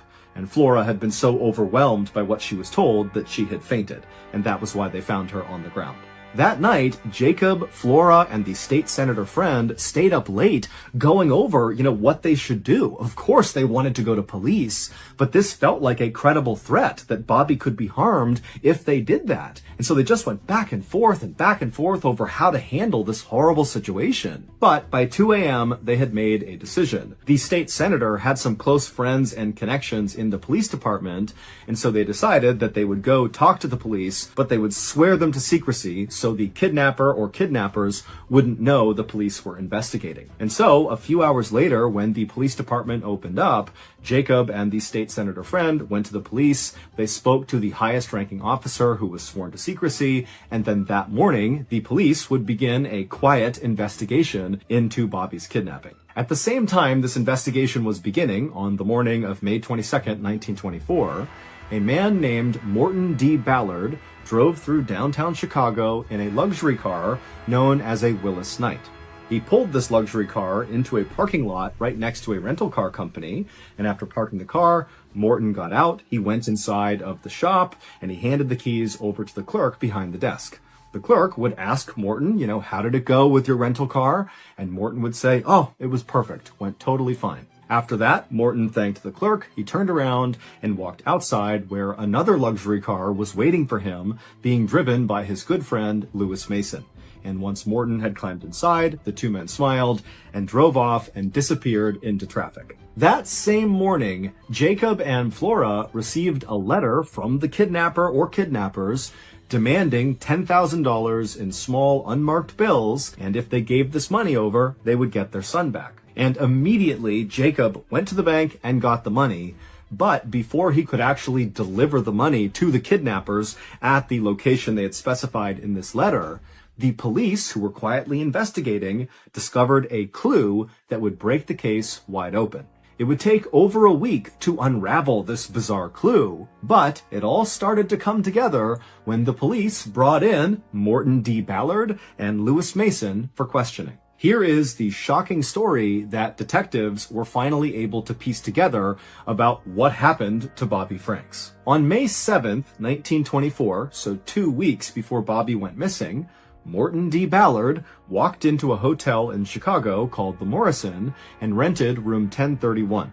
He would tell the front desk that he wanted them to hold his mail for him, and over the next couple of days, Morton would come in and he would get his mail from the front desk, but he didn't appear to ever actually go up to his room. Finally, a suspicious maid at the Morrison Hotel, who had been going into room 1031 every day to clean it, only to discover that Morton was not in there and the room was totally untouched and clean already, she went in one morning and saw Morton was not in there, and she would actually just open up one of Morton's suitcases that he had left inside. And instead of the suitcase containing clothes or toiletries, it just contained a bunch of random library books. As it happened, after this maid found this strange suitcase full of books, Morton stopped coming to the hotel. He stopped getting his mail, he did not claim his luggage, and he didn't pay the bill. He just kind of vanished. On May 9th, so just a couple of days after Morton first booked that room at the Morrison Hotel, Morton also opened a bank account in Chicago. He also made his first appearance at that car rental company where he asked for the Willis Knight car. The rental company would not just let anybody take a Willis Knight car. You needed a reference to show that you were someone who could pay for this type of vehicle. And so Morton's friend, Lewis Mason, would give him that reference and allow him to rent the Willis Knight car. About a week and a half later, on May 21st, so the day Bobby went missing, Morton and Lewis were driving around South Kenwood in their Willis Knight car when they spotted Bobby by himself walking down the road. Now, Lewis recognized Bobby, and he knew that Bobby was an incredible tennis player, and Lewis had a question for Bobby about a particular tennis racket. And so Lewis, who was in the front seat of the car, told Morton, who was driving, to pull over so Lewis could talk to Bobby. And so Morton pulled over, Lewis rolled his window down, he called over to Bobby, Bobby came over, and before long, Lewis and Bobby were talking about this tennis racket. And then when that conversation naturally wrapped up, Lewis offered Bobby a ride the rest of the way home, because that was where Bobby was walking to when they stopped him. And so Lewis climbed into the back seat, Morton stayed in the driver's seat, and Bobby climbed inside and sat in the front seat. And then once those two were situated, Morton pulled away from the curb and began driving towards Bobby's house. And as they were driving to Bobby's house, Bobby just kind of continued talking about this tennis racket because that was the thing they were talking about. And as he was mid-sentence, Lewis from the back seat reached into his pocket, pulled out a chisel, and then lunged forward and began smashing Bobby in the back of the head over and over again with this chisel. And as Bobby is screaming in pain and trying to protect himself, Lewis lunges forward, grabs Bobby, drags him into the back seat, and then holds him down, pulls a rag out of his pocket, and jams it into Bobby's throat. And then he closes Bobby's mouth and holds it shut until Bobby goes still. After that, Lewis kind of grimaced at all of Bobby's blood all over him, and he kind of pushed Bobby down onto the floorboards below, and then Lewis calmly climbed back into the front seat and sat down, and meanwhile, Morton has not remotely reacted to what's just happened. This is just business as usual. Morton and Lewis did not go to Bobby's house, but instead drove towards Indiana. And on their drive to Indiana, they would stop at a roadside restaurant and eat hot dogs and root beers with their car parked right near this restaurant with Bobby's body just totally exposed laying out on the floorboards of the back seat. Morton and Lewis would eventually get into Indiana, and they would head to this particular forest that Morton was familiar with because he was a bird watcher and often came out here. And when they got to this forest, they parked in this clearing, they got out, they checked on Bobby and confirmed that he was dead. So they pulled him out, they stripped all of his clothes off of him, they rolled him up in a rug, and then they dragged him over to this drainage pipe that sat underneath some railroad tracks in this swampy area, and they jammed him inside of it. And then they got back in their car, they drove back to Chicago, at which point Morton called Bobby's mother, Flora, and informed her that her son was kidnapped but alive, even though he wasn't, and don't call the police, we'll be in touch soon. That night, Morton and Lewis would burn all of the clothes they had stripped off of Bobby. They would also clean the interior of their Willis Knight rental car, and then they would play a game of cards together before going to bed. The next day, May 22nd, so the same day that police began their quiet investigation into Bobby's kidnapping, Morton and Lewis would send that letter to Jacob and Flora demanding $10,000 for the safe return of Bobby. But unfortunately, before Lewis and Morton could claim their ransom money, Bobby's body was discovered. In fact, that day he was discovered. A walker was cutting through the woods in Indiana and saw Bobby in the pipe. And so when Morton and Lewis realized that, the jig is up, the family's never going to pay for their son because he's dead, they just returned their Willis Knight rental car and went back to their normal lives as if nothing had ever happened. But unbeknownst to him, Morton had accidentally dropped his eyeglasses right next to Bobby's body when they dumped him in the woods in Indiana. And Morton's eyeglasses were very unique. In fact, there was only one store in the world that sold this particular kind of eyeglasses. And so when detectives got the call about Bobby's body being found, they would also find these glasses. And that was the big clue, because these glasses led detectives to the store where they were sold, and the owner of the store was able to say that, yep, those particular glasses were sold to Morton. And when detectives went to Morton, Morton immediately pointed the finger at Lewis, saying that Morton didn't do anything to Bobby, Lewis did. But about a week later, on May 31st, both Morton and Lewis would confess to police that they murdered Bobby. But far more shocking than what Morton and Lewis had done was who they were, because Morton and Lewis were not their real names. The two men who killed Bobby Franks were rich kids just like Bobby who lived in South Kenwood. They created two fake names, Morton D. Ballard and Lewis Mason, and then they booked room 1031 at the Morrison Hotel. Now, they had no intention of actually staying at this hotel, and so they just left that suitcase full of books inside of the room to make it appear like they were staying there. But in reality, the only reason they booked that room is they needed a physical mailing address that was connected to their fake personas. And so after booking this room, they began sending mail to Morton D. Ballard and Lewis Mason at the Morrison Hotel, room 1031. And then after collecting that mail, which served as a sort of proof of legal name and address, they were able to open a bank account in Chicago. They dumped some money into that, and then again, they used their proof of legal name and address to rent that Willis Knight car, and then used money from their phony bank account to pay for it. And then once they had their luxury car, it was time to go kill. In reality, Morton was actually a 19-year-old prodigy named Nathan Leopold. He spoke 5 languages, he had already graduated from college, and he was a nationally respected ornithologist, which is someone who studies birds. Nathan's IQ was so high, it literally couldn't be measured. His father was the president of a very successful steamship company, and Nathan was planning to attend Harvard University in the fall to get yet another college degree. And Lewis was actually 18-year-old Richard Lowe. Bobby and Richard played tennis together all the time in Richard's private court, which is where Bobby's father went first to go looking for his son. Like Nathan, Richard was also a genius. He was the youngest person ever to have graduated from the University of Michigan. He graduated at 17 years old. And to celebrate the occasion, Richard's father, who in today's dollars was worth about $175 million, he was a retired vice president for the major retail store Sears. He bought Richard a custom golf course. He built him his own golf course. That was his graduation present. And at the time of Bobby's murder, Richard was actually enrolled at the University of Chicago's law school, studying to become a lawyer. Nathan and Richard would very proudly tell investigators that they didn't kill Bobby to get money out of his parents. Nathan and Richard were fabulously wealthy. The money meant nothing. Instead, they had come up with this scheme and killed Bobby because of their belief in the philosopher Nietzsche's concept of supermen. Men whose superiority allows them to rise above all ordinary rules, ethics, and laws. Basically, Nathan and Richard believed they were so much better than everybody else in the world that if they wanted to kill someone, they should be able to. And Bobby seemed like a pretty easy target.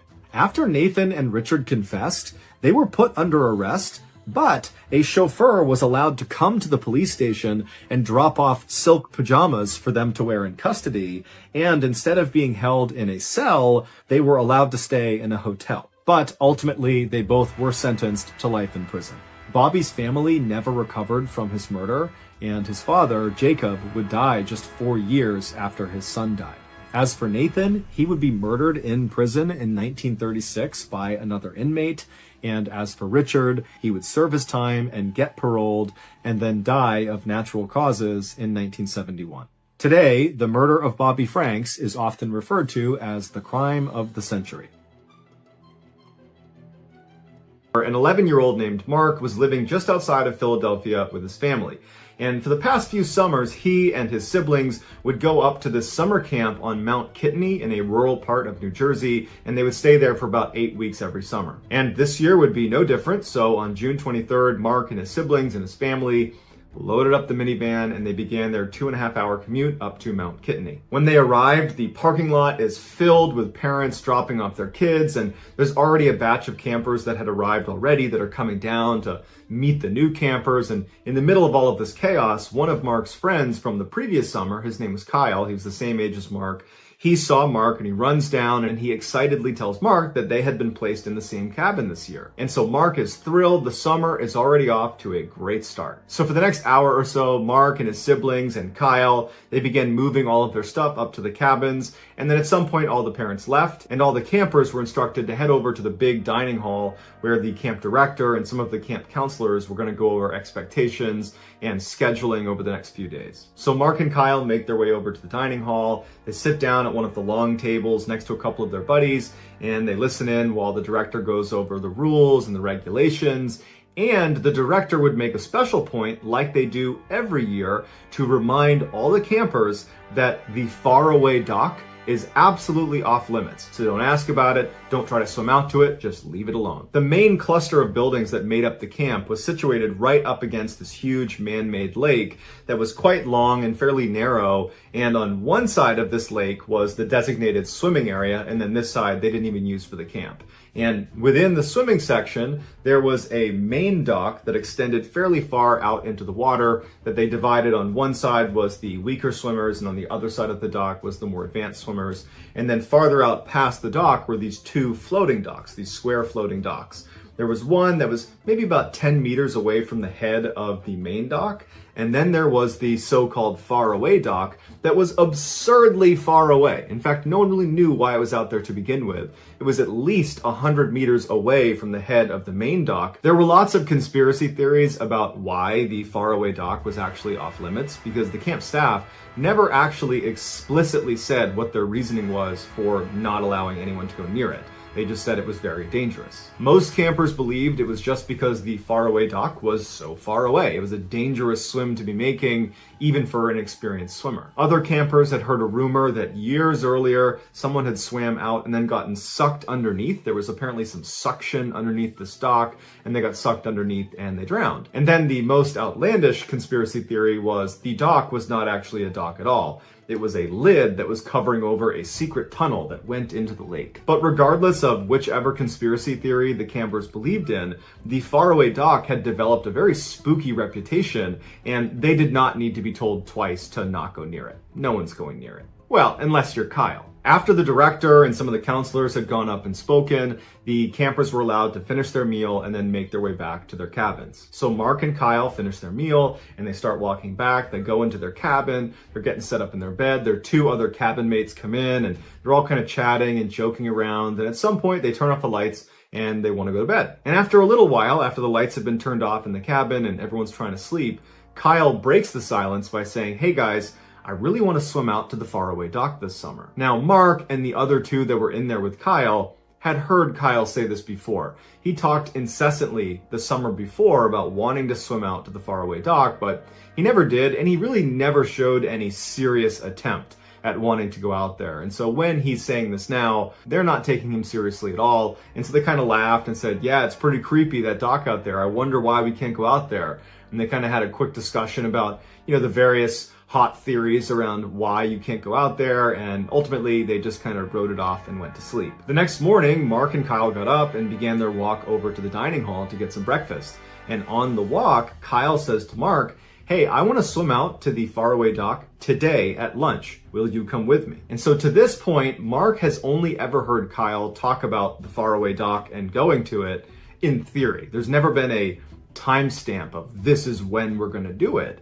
And all of a sudden, Mark's thinking, Kyle might be serious. He might actually want to do this. And so Mark looks at Kyle and he's like, "Are you sure that's a good idea? Because I know there's lots of theories about why we can't go out there, but it's pretty clear the camp counselor and the director believe it's a dangerous place." And Kyle just kind of smirks and he's like, "I don't believe that. My dad told me that dock is probably just rotting and that's why they don't want us to be on it. And so I think as long as we're not jumping on it and we stay towards the edge of the dock on the main beams, we should be fine." At this point, Mark wants to convince Kyle not to do it. So he takes another approach and he goes, "Well, Kyle, what about the swim out there? I mean, that's a difficult swim and you're not you're not their best swimmer. So how do you feel about that? And Kyle shrugs and he's like, we'll just take some pool noodles and we'll take our time going out there. And hey, if I start drowning, you can just rescue me. Mark started to get the sense that this was going to happen whether he participated or not. And Mark's thinking to himself, if he goes and he's successful at getting out to the faraway dock and I basically back out because I'm too scared to go, I'm going to have a whole summer of living that down and spending all my time with this guy who's going to rub it in my face. And so Mark didn't know what else to say to Kyle, and he just says, all right, if you go, I'll go with you. So Mark and Kyle go in, they have their breakfast, and then afterwards they split up because they each had different activities that morning. And so they don't see each other for a couple of hours. And then it comes to be lunchtime, and Mark knows this is the time they were going to swim out to the faraway dock. And he's hoping as he's walking towards the dining hall that somehow Kyle's forgotten or has changed his mind. And as he gets right in front of the dining hall, he hears Kyle yell his name. And he looks to the side of the building. There's this big forest right next to the dining hall. And he sees Kyle, and he's got his bathing suit on and his pool noodle in hand. He's got an extra one as well. And next to Kyle are his two other cabin mates who also have bathing suits on and are also holding pool noodles. Mark's pretty disappointed at this point because now it's really happening. He had put on his bathing suit, so he's ready, and he walks over to Kyle and his other two cabin mates, and the whole time he's kind of hoping that a camp counselor or one of the directors will see him and will question them and stop them from doing what they're about to do. And so he's kind of taking his time, looking over his shoulder, trying to be extra suspicious as he walks across this field, like, look at me, I'm doing something bad, I hope no one catches me. And he makes it to the tree line and no one catches him. And Kyle hands him his pool noodle. And then Kyle and the other two cabin mates turn and start kind of walking/running into the woods, and Mark follows after them. And as they're running, Kyle turns around and tells Mark that their cabin mates didn't want to be left out, and that's why they're here.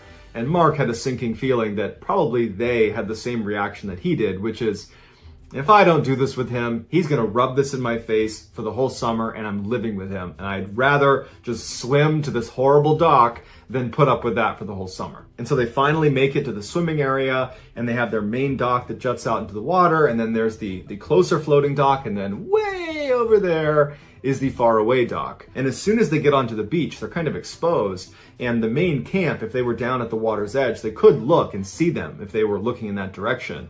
And so the boys immediately get into the water and they put themselves up against the main dock, kind of obscuring them from view from anybody that's over at the main side of camp. And they begin swimming out to the faraway dock. The swim out was super easy. It's beautiful outside, it's sunny, the water feels great. They had their pool noodles to rest on, so not much energy to actually do the swim itself. And they were taking their time because they had at least about an hour and a half to 2 hours before they'd need to be back at camp before someone recognized they were gone. And so they get about 3/4 of the way out to the faraway dock, and it's the first time they can see it more or less up close. Because before this, none of them had been to the faraway dock and had never been close to the faraway dock. So this is the first time they're really getting a good look at it. And the dock is pretty unremarkable. It looks a little bit more beat up than the other dock. The wood is more gray, and it looks like there's probably a good amount of splinters on there, but it definitely does not look like it's so rotten that if they climb on it, it's going to collapse under their weight, which makes them happy because now they know they can actually get on it and take a break from swimming for a second. But they were kind of let down. They're nearing this thing that's become almost like folklore within their camp, and it's just kind of a huge letdown that it looks like any other dock. They finally made their way right up to the ladder, which was fairly rusted over, and Mark was actually the first one to be in front of the ladder, and he was about to grab it and step onto it when he stops. And the other three are right behind him, and they're like, what? And he goes, look at that. And on the ladder is this thick-bodied, wide, fat spider with long legs that's just perched on the rung of the ladder. And so the boys all see the spider and they're like, okay, number one, I'm not touching that ladder. I'm going to be climbing up somewhere else. I'll figure out a way to get on this dock that does not involve this ladder. And two, how did the spider get out here? It's huge. What is it doing out here? Like, where did it come from? There's no land around us. But they're like, you know what? Whatever. There's one random spider on this dock. Can't be a big deal. And so they make their way over to the side, so away from the ladder. And Mark actually grabs onto the edge of the dock, the wood, and manages to pull himself up, and they push him up as he gets up there. And Mark turns around and he hoists up Kyle, and they end up hoisting up the next two. And before long, you have all four on the dock. And they're looking at each other and they're feeling pretty good about it. Even though it was a letdown that there's not much going on out here besides maybe that weird spider, but it'll make for a great story. And they couldn't wait to get back and tell their friends that they had made it out to the faraway dock. So they weren't ready to just jump right back in the water and go right back to shore. So they laid down on the wooden slats of the dock itself and they just enjoyed laying in the sun. And as Mark's laying there, he hears a very distinctive scratching sound or rustling sound that's coming from right underneath the floorboards that he's laying on. And the dock itself was resting on these big blue barrels to stay afloat. And so Mark's laying there thinking maybe the barrel is rotating underneath the wood and it's causing a weird sound, or maybe there's some residual waves from us moving around and displacing the water that's, lapping up against the side of the barrels. But Mark at the time was not really overanalyzing this. This is just his initial thoughts of what the sound could be. He's not remotely concerned about what the sound is. He just took stock of it. And at some point, Mark and the other guys stand up because they're kind of bored of just laying there, and they start goofing around and pushing each other and trying to see if they can push each other off of the dock. And then they start playing one of their favorite games that they play on the other floating dock, where they all kind of shimmy to one corner of the dock and try to get that side to begin to submerge without falling off. So the boys shuffle to the corner of the dock and they're all kind of jokingly jockeying for position, because they're going to flood this side and they don't want to fall off.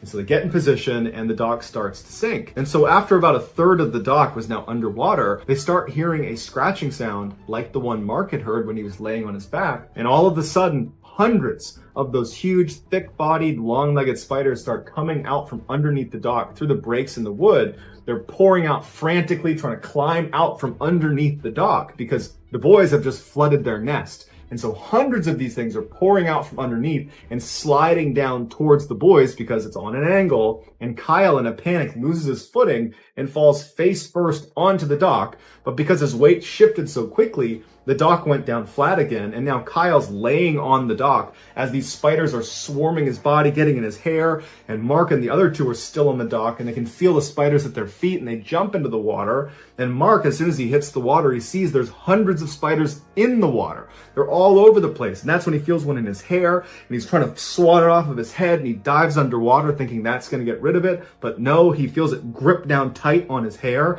and he had to reach up and actually grab the body of the spider and pull it off of his hair. He swims up, there's more spiders around him, and he frantically starts swimming away, and he hears Kyle screaming, and he sees him jump into the breaks in the wood.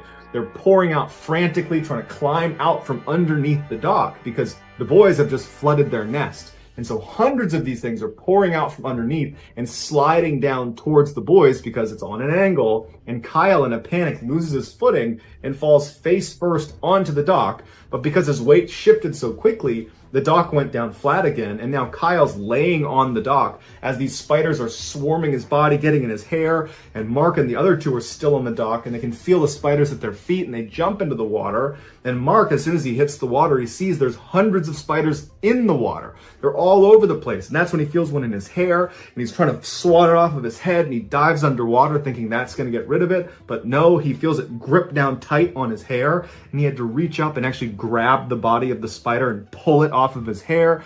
He swims up, there's more spiders around him, and he frantically starts swimming away, and he hears Kyle screaming, and he sees him jump into the water, still trying to pull spiders off of his body, and then the boys would swim as fast as humanly possible to shore, the whole time either literally pulling spiders out of their hair that were clinging to their hair or their ears, or believing, because they just had this horrible experience, that there are more spiders on them. And so the whole time, they're pulling spiders off, even if they aren't there. Like Ricky Bobby in Talladega Nights, he thinks he's on fire when he's not. That's the situation they're in, but with spiders. They finally get to shore, and they're looking each other over to make sure there's no more spiders on them, in their shorts, on their back, in their hair, in their ears. And finally, all the spiders are gone and they're safe again. Mark said he'll never get over the trauma of this horrifying event. And he says what really gets to him is when he thinks about when he was laying on his back on the dock and the other three were doing the same thing and he heard that rustling, that scratching sound. That was the sound of hundreds of these massive spiders that were literally inches away from them, perched underneath the dock. And not just any spider, but the dock spider. And they're named that because they make their home in docks, because they typically hunt for fish, small fish, insects as well, and they have the ability to run on water. They have this waxy substance on their legs that keeps them from sinking, and they can even jump on water and then land again on water to avoid being eaten by fish. and they can go underwater for up to 30 minutes. They can effectively scuba dive because they trap air on their hairy arms and underneath their bellies, and they breathe that while they're underwater. And so these spiders identified the faraway dock as a great spot to live, and they must have ran out on the water to this dock and then made a home underneath, and then no one's disturbing them, so they flourished. Later on, Mark would find out from one of the camp counselors that the real reason the faraway dock was off limits, the reason that they didn't want anyone going out there, is because they discovered the faraway dock was a breeding ground for these dock spiders. And they tried to get rid of them, but they kept coming back. And so after a number of failed attempts, they finally just gave the faraway dock to the dock spiders. And the reason they don't tell the campers about it is because they don't want to scare them. And so that in 1987, 21-year-old Deanna Wild had just separated from her husband, and she was living with her two friends, Virginia and BJ McGinnis, who were both 54 years old. On April 2nd of that year, the trio decided to visit Big Sur, which is the very beautiful but very steep and dangerous section of the Central California coastline. They pulled over at a particular cliff overlooking the water to take some pictures. Afterwards, as they were getting ready to go back to their car, Deanna wanted a closer look, so she stepped to the edge of the cliff where she lost her footing and she fell 500 feet to her death. It was ruled an accident, so investigating officers refrained from taking any on-scene photographs, accepting instead Virginia's photographs that she said she had taken right before it happened. Deanna's mother was unable to afford a funeral for her daughter, and so the only person she could think to ask to help her was a lawyer that went to the same church as her. His name was Steve Keeney. And Steve said, yeah, of course, I'll try to make some phone calls for you and see what I can do. And in doing so, he wound up learning about the case, about what happened to Deanna. And he discovered that her two friends, Virginia and BJ, had actually taken a life insurance policy out on Deanna the day before she fell off the cliff. And so Steve began digging into the backgrounds of Virginia and BJ, and he discovered that Virginia had a history of being around a high number of accidental deaths and suspicious fires, and that she had cashed in a whole bunch of life insurance policies. So all of a sudden, Deanna's death did not look accidental. Steve would become obsessed with the idea that the McGinnises were behind Deanna's death, but unfortunately, there was virtually no evidence to support that because when she died, the investigating officers ruled it an accident. So there was no crime scene, there was no evidence collected, the autopsy was very cursory. And so Steve would spend 5 years building a case against Virginia and BJ, but at the end of those 5 years, it was a rock-solid case and Virginia and BJ were arrested. During their trial, the real story of what happened to Deanna finally emerged. On that April day in 1987, the trio went to Big Sur and they had lunch together, they had a picnic, and while they were eating, BJ slipped some of his prescription antidepressants into Deanna's drink, and so after lunch, the drugs were in Deanna's system and she began to get very drowsy, to the point where Virginia and BJ had to literally hold her up. She was falling over, she was so tired. And so while Deanna's in this state, Virginia and BJ tell her, hey, let's go over to the cliffs and take some pictures. And so they walk over, Deanna's stumbling and BJ's holding her up, and they get to the edge of the cliff, and BJ turns around to the ocean's at his back, and he's propping up Deanna, and Virginia steps away and she takes their picture. And then right after that picture, BJ, while still holding Deanna, turned around to face the water and kind of carried Deanna right to the edge, and Virginia took one more picture of them facing the water. And then right after that picture was taken, BJ took Deanna and threw her off the cliff. But perhaps the most disturbing part of this case is that as soon as he threw her off, Deanna kind of came to and whipped herself around and managed to grab onto the cliff with her hands. And so she's literally dangling, holding onto this ledge like in the movies, begging to be pulled back up. And Virginia and BJ, instead of helping her back up, picked up rocks and bashed her hands until she fell off the cliff. Ultimately, it would be these last two pictures that Virginia took that got her and BJ convicted of killing Deanna, because these pictures clearly showed Deanna was impaired compared to the earlier pictures on the camera roll. And the only reason these pictures existed is because Virginia wanted a trophy from the killing, because she was actually an uncaught serial killer that went around killing people and cashing in their life insurance policies. One of her victims even included her own 3-year-old daughter. BJ would actually die during his trial. As for Virginia, she was found guilty and sent to jail for life.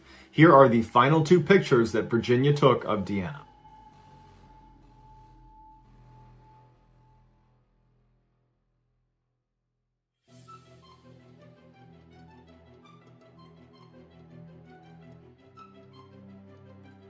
On July 30th, 2016, Janice Stewart was at home in College Station, Texas, preparing for a wedding she was going to be photographing the following week. Her 34-year-old daughter, named Sunday Rowan, lived a few hours away in San Antonio, and she was planning to go with her to help her take these pictures. As Janice worked, her cell phone kept buzzing. Since sunrise, Sunday had been snapped that Virginia took of Deanna.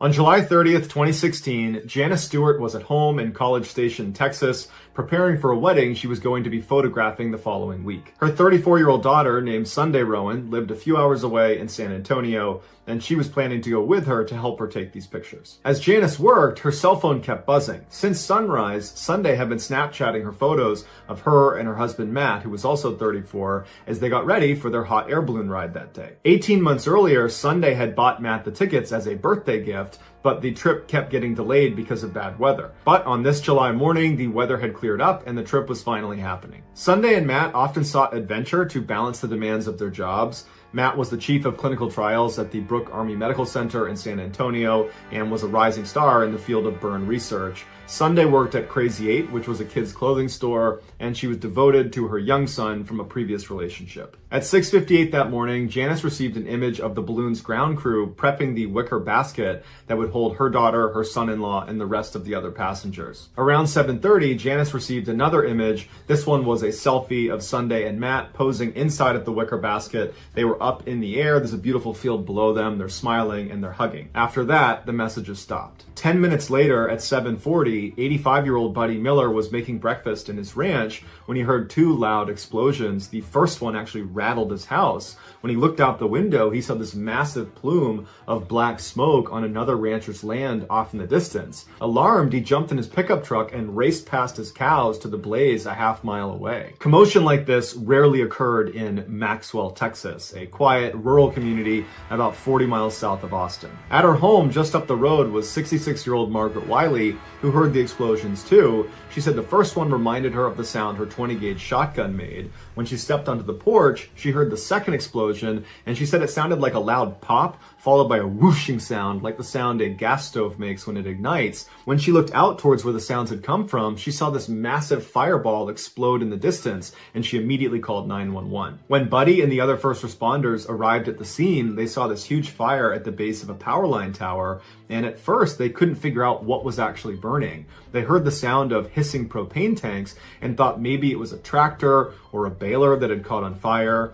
But upon closer inspection, they saw a wicker basket and they saw bodies. This was a hot air balloon accident. It would turn out the pilot of that hot air balloon was 49-year-old Skip Nichols, and he had elected to fly that day despite a low cloud cover that had grounded the other hot air balloon companies in the area that morning. Also, Skip was on a mixture of prescription and over-the-counter drugs that impaired his ability to fly the balloon safely. After being in the air for 8 miles above the clouds, Skip decided it was time to land, and so he blindly descended through the clouds and he immediately hit a power line. An arc carrying 340,000 volts of electricity cut the balloon's metal support cables like a torch. As soon as the basket began plummeting toward the earth, the fuel lines disconnected from the burners overhead, spraying liquid propane up into the burners and then arced back down into the wicker basket, immediately engulfing the entire thing in flames. The burning basket fell over 100 feet to the ground. By 10 a.m. that morning, Janice had still not heard from her daughter after that last text she sent, which included the picture of her and Matt, that selfie image up in the balloon, and Janice was concerned that something had gone wrong. So she turned on the TV, and the first thing she sees is hot air balloon crash in Texas, no survivors. And on the screen, she immediately recognized the smiley face that was on the balloon that had crashed because she recognized it from the images her daughter had sent her. Even before she got the official call, she knew instinctively that her daughter and her son-in-law were both gone. Here are the final pictures taken of Sunday, Matt, and the other 14 people who were on board that balloon.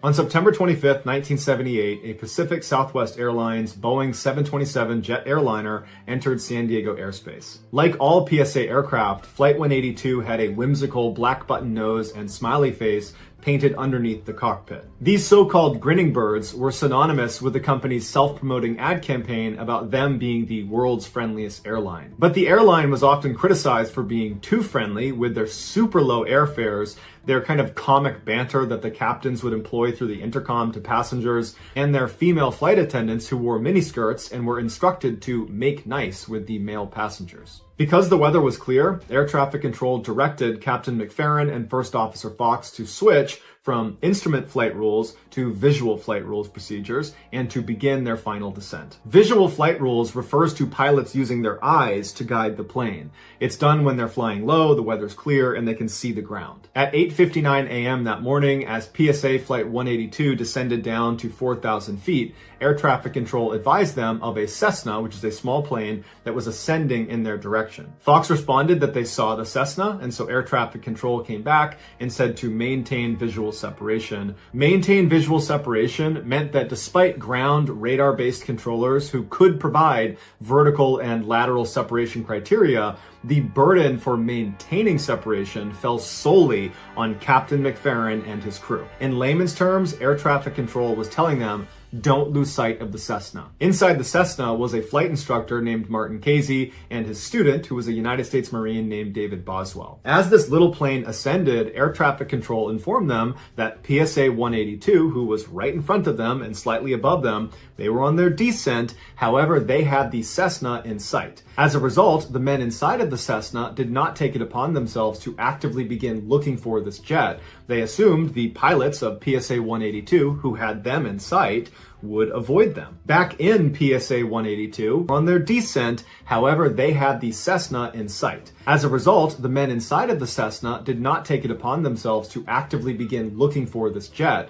They assumed the pilots of PSA 182, who had them in sight, would avoid them. Back in PSA 182, there seemed to be some confusion in the cockpit. The two pilots were debating whether the Cessna they were watching fly lower than them, past them on the right, was the same Cessna that air traffic control had told them about. And at some point they agreed, yep, that's got to be the same Cessna. And so they called in to air traffic control that it looks like the Cessna has passed us. They've flown past us on the right. Immediately after this transmission, the black box recorded the two pilots talking to each other, basically trying to convince the other that yes, that was definitely the right Cessna. But after a couple of minutes of reassuring themselves, one of them says, boy, I hope that was the right Cessna. According to later testimony by the air traffic controller who was in communication with the pilots of PSA 182 as they were on their final descent, he would say when Captain McFerrin came over and said the Cessna has passed him on the right, he believed him and he didn't think to check to make sure it was the right one. But in reality, the Cessna that McFerrin and Fox had seen was the wrong one. The real Cessna they were supposed to maintain visual separation with, the one containing Casey and Boswell, was still ascending in the direct flight path of PSA 182, except now this Cessna is in 182's blind spot below their nose, so they literally can't see each other. At 9:01 that morning, air traffic control got an alarm that PSA 182 and this Cessna are about to collide, but for some reason, the air traffic controller did not alert both aircraft. Instead, this controller only contacted the Cessna and didn't tell them this was a dire situation. They said, hey, there's traffic in your vicinity, but I'm pretty sure it's just PSA 182 and they already see you, so you're fine. So Casey and Boswell inside of the Cessna just continued to ascend. 1 minute later, at 9:02 a.m., PSA 182 flies directly over the Cessna and strikes them with their nose wheel. The Cessna gets hooked by the wheel and flips upside down and gets trapped underneath the right wing of the jet. Seconds later, the Cessna splits in two. The tail section containing David Boswell plummets to the earth like a rag doll. The nose section of the Cessna that contained Martin Casey stayed trapped underneath the right wing for a few seconds before it detonated. Inside of PSA 182, this explosion was deafening, and immediately after it, McFerrin was recorded saying, easy baby. Then he asks Fox, what's the damage? And Fox says, it's bad, man, we're hit. Despite trying to keep the plane flying level, it lurched forward into an unrecoverable nosedive, and McFerrin, knowing they were doomed, calmly calls out to air traffic control and says, "We're going down." Air traffic responded, "Okay, we'll have the equipment ready for you." Then the black box recorded the sound of a stall warning inside the cockpit, and as the aircraft streaked at over 300 miles per hour straight towards the ground, McFerrin's last known transmission to air traffic was, "This is it, baby." Seconds before impact, McFerrin gave his final command over the intercom, which was, "Brace yourselves."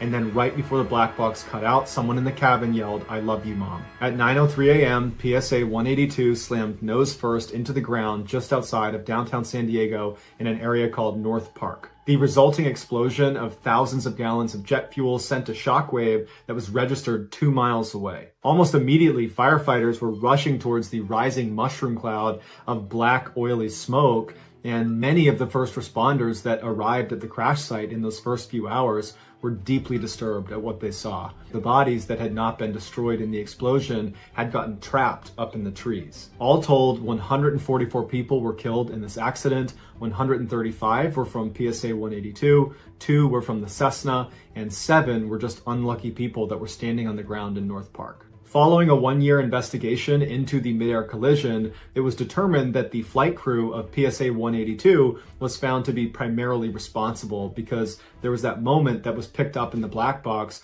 where the 2 pilots were unsure if the Cessna that passed them was the right one. But instead of calling that into air traffic control and getting confirmation, they blew it off. The morning of the crash, a San Diego photographer was at a press event when he heard the explosion overhead, which was 182 colliding with the Cessna, and he began taking pictures, and he captured these now 2 infamous photos of PSA 182 seconds before they hit the ground.